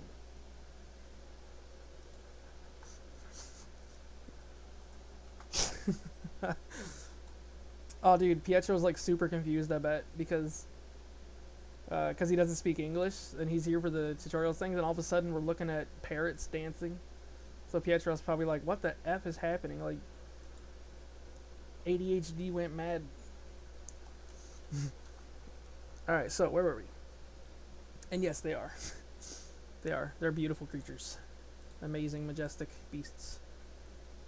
Man. So now we're gonna do... Okay, so notice how we have this dot... We have the 0 in position for this dot... Joel, you are great. He is. Thank you so much again. So for the Y position, the second 0 in the draw text EX, we're gonna replace that with this dot scroll Y. And we're gonna... And for the Y position here on the line, we're going to do this dot line height minus this dot scroll Y. And that's going to allow us to scroll.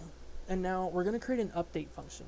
This is an automatic property that gets updated in RPG Maker's window base. So we're going to do update. I'm just going to... And what we're going to do now, we're going to be making use of the input class. Let me find it. Okay.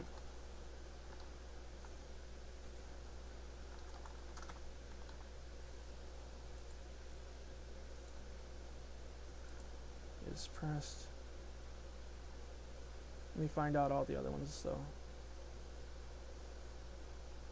So it's page up and page down. So page up and page down are, as you can see right here, left bumper and right bumper. So when you press L, we're going to scroll up. So if input is pressed, page up. Let me, I guess I'll finish this off real quick and then I'll explain how it goes again, as usual. Because if I ever stop thanking a pro for this tutorial.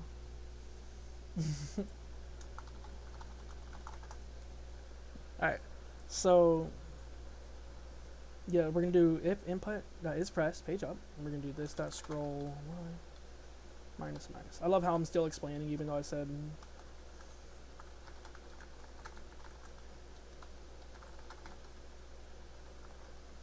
it is page down, right? Not PG down. Yeah. I don't know if they shortened it. I have the memory of a cheeseburger.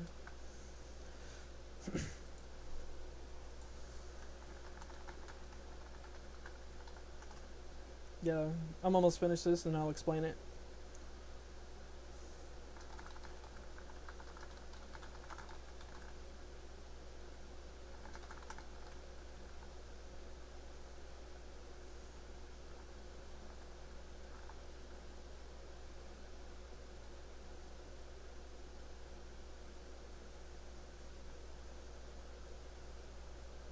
Okay, so we need to calculate the line height of, or how many slash ins there are. 1, 2, 3, 4, 5.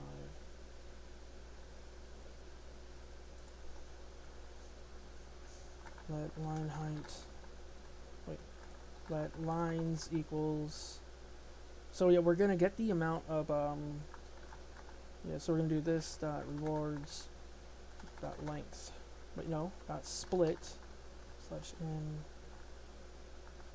dot length. Okay, so this is a little complex, so I will definitely explain this in just a moment. Okay, so for now, I'm just gonna go over this part, and then I'll go over what this is. So we're gonna do if input is pressed, and this stands for left bumper, or page up on the keyboard. So when you press page up, we're gonna subtract the scroll Y value. We're gonna do minus minus, that subtracts it by 1 per frame, and then we're gonna do this dot scroll Y plus plus. As a matter of fact, we're gonna move this dot refresh. We're gonna put it under each of them. Now, it's generally not a good idea to do stuff like that, but in our case it is, because, hey, thank you for subscribing, Derek. Thank you very much. Appreciate that. But yeah, because we don't have to clear off all the contents and everything per frame, only when we want to scroll.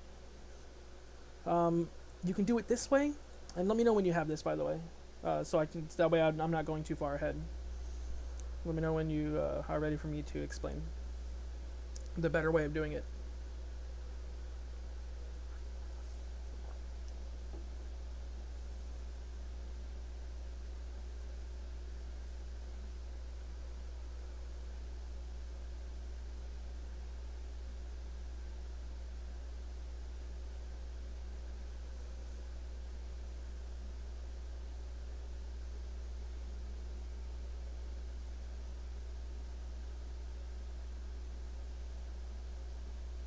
Got it? Alright. So, technically this is more CPU efficient, but it doesn't look as clean, right? Because you know you have like two of the same things right here. So one thing that we can do to clean this up, I'll go over this part in a little bit though. Let me just move that down a lot. One way that we can clean this up is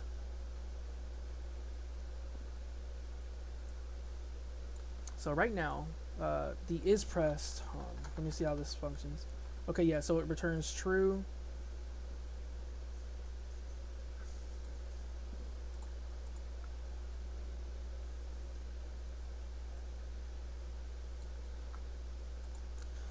Let me test something real quick.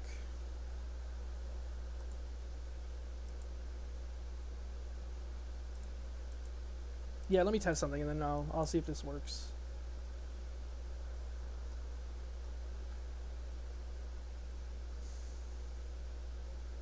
Nah, that's a little bit more advanced, so I think we'll save that. We'll save that for later, yeah. I'll save that for probably the next one, actually. Effectively, what we're going to be doing, though, Joel, if I do it in this episode, it'll be later on, because I don't want to hold you up too much. But instead of doing ifs like this, we're going to make it so that input.isPressed page up would be 1, and page down would be -1.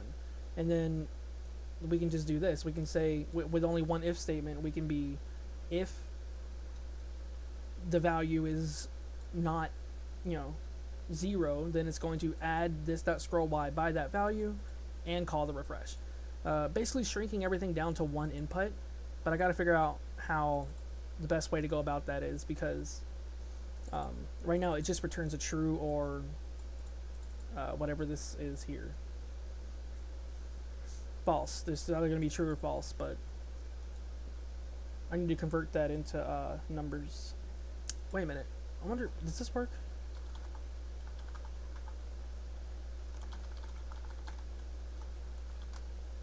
Num is 1.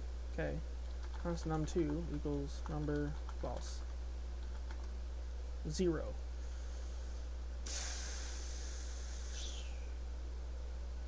Yep, that's it. Yes. Okay, we can do this. We can do it. All right, so let me go ahead and get this out of the way, and then I'll explain it. Right.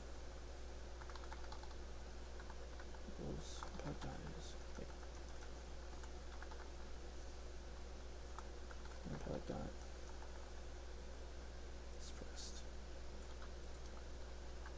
minus number page down. All right. Yeah.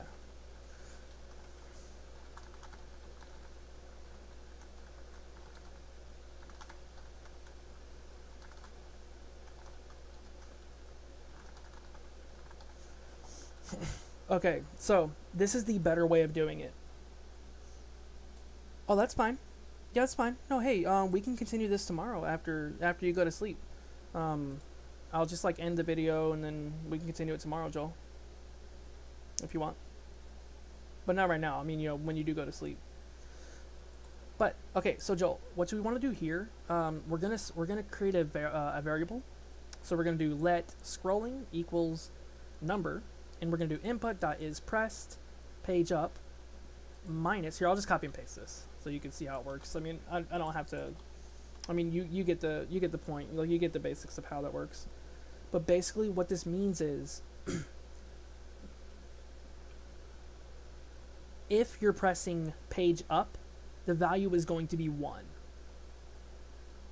And if this needs to be minus equals. And if you're pressing page down, the value is going to be -1. No, I had that right. That is a plus, right? I don't remember. Yeah, no, it is a negative, okay. So if you press both at the same time, then it's going to be 0. If you're not pressing any at the same time, then it's going to be 0. Any at the same time, what? I can English real well. So this will either be 0, 1, or -1. So we're going to check and see if it's not equal to 0. And if it isn't, that means you're pressing one of the buttons.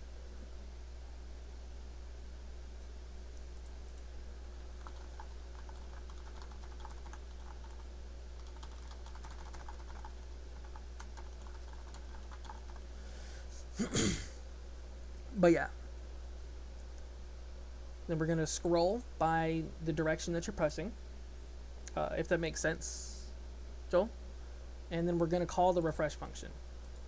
This is a much cleaner way and more efficient way to do it.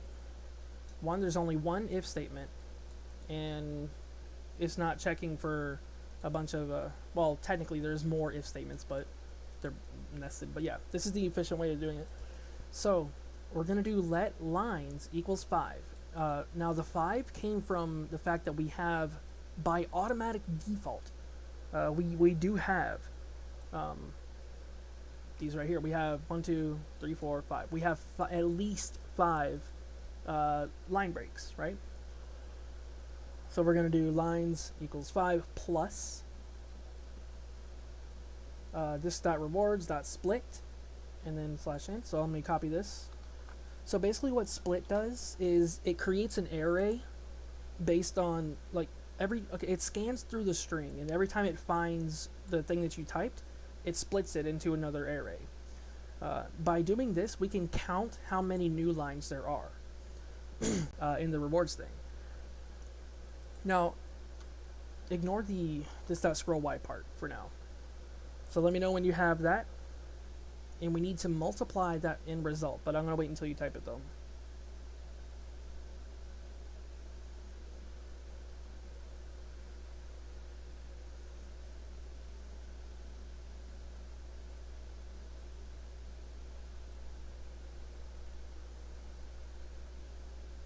You got it? Okay. And I'm also going to give you like a little bit of a question thing before we end as well, to help you out as well, because there's a better way we can do this, but we'll do that before we end.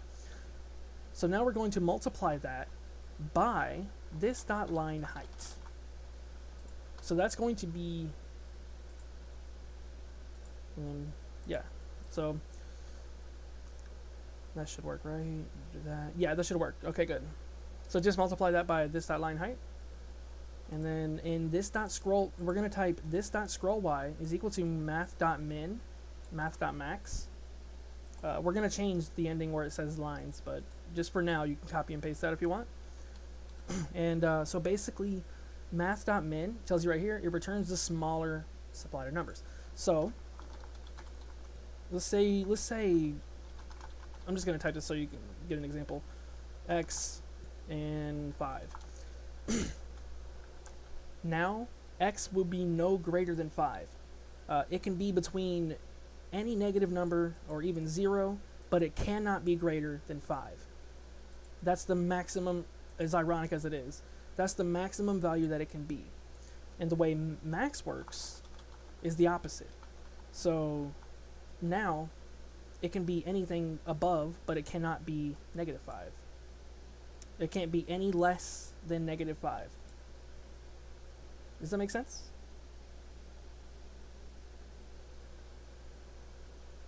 This part always threw me off, by the way, when learning. I always got them mixed up.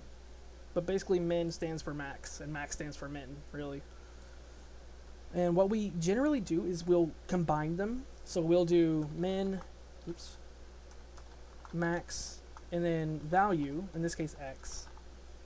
And then the smallest that it can be, which is 0, and then the highest that it can be, which is 1 in this case. So now x can only be between 0 and 1. So it can be 0.5. Yeah, it's weird, man. But yeah, so this, you get it though? By mixing them together like this, we're setting a minimum, which is 0, and a maximum of 1. In our case with the lines though, we're setting scroll y equal to a minimum of 0 and a maximum of lines, and minus this dot contents dot height. So let me repaste that for you. That's going to stop us from scrolling up and down infinitely, basically. It's going to give our scrolling a limit, if you will. Now, I'm also getting kind of tired, so I think we are going to end, but Does that make sense, Joel? And I'm going to ask you a question as well on optimizing. Totally makes sense? Okay, good. Now, this right here is being called every single frame, right? But where can we put this to optimize this? Because we don't technically need to set the scroll-wise position minimum and maximum every single frame, right? So where can we put it to limit the to limit how many times this is called? We only need to call this when we input, right? So we're gonna put it here, but we want to put it before the refresh. If you put it after the refresh, it's already going to calculate everything before it sets all the values. So, for optimization purposes, we can just get away with this. And not only does it look cleaner, but yeah, it's way more optimized for the CPU as well. So I'm going to go to Pastebin, and I'm going to paste the code that we got. And I'm going to send you the Pastebin link. And what the heifer? Maybe I should like sign in for this because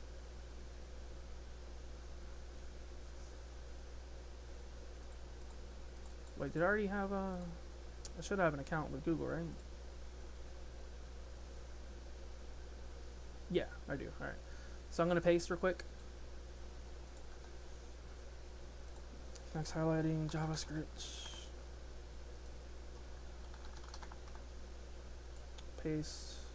Expiration, never. Public. We'll do unlisted.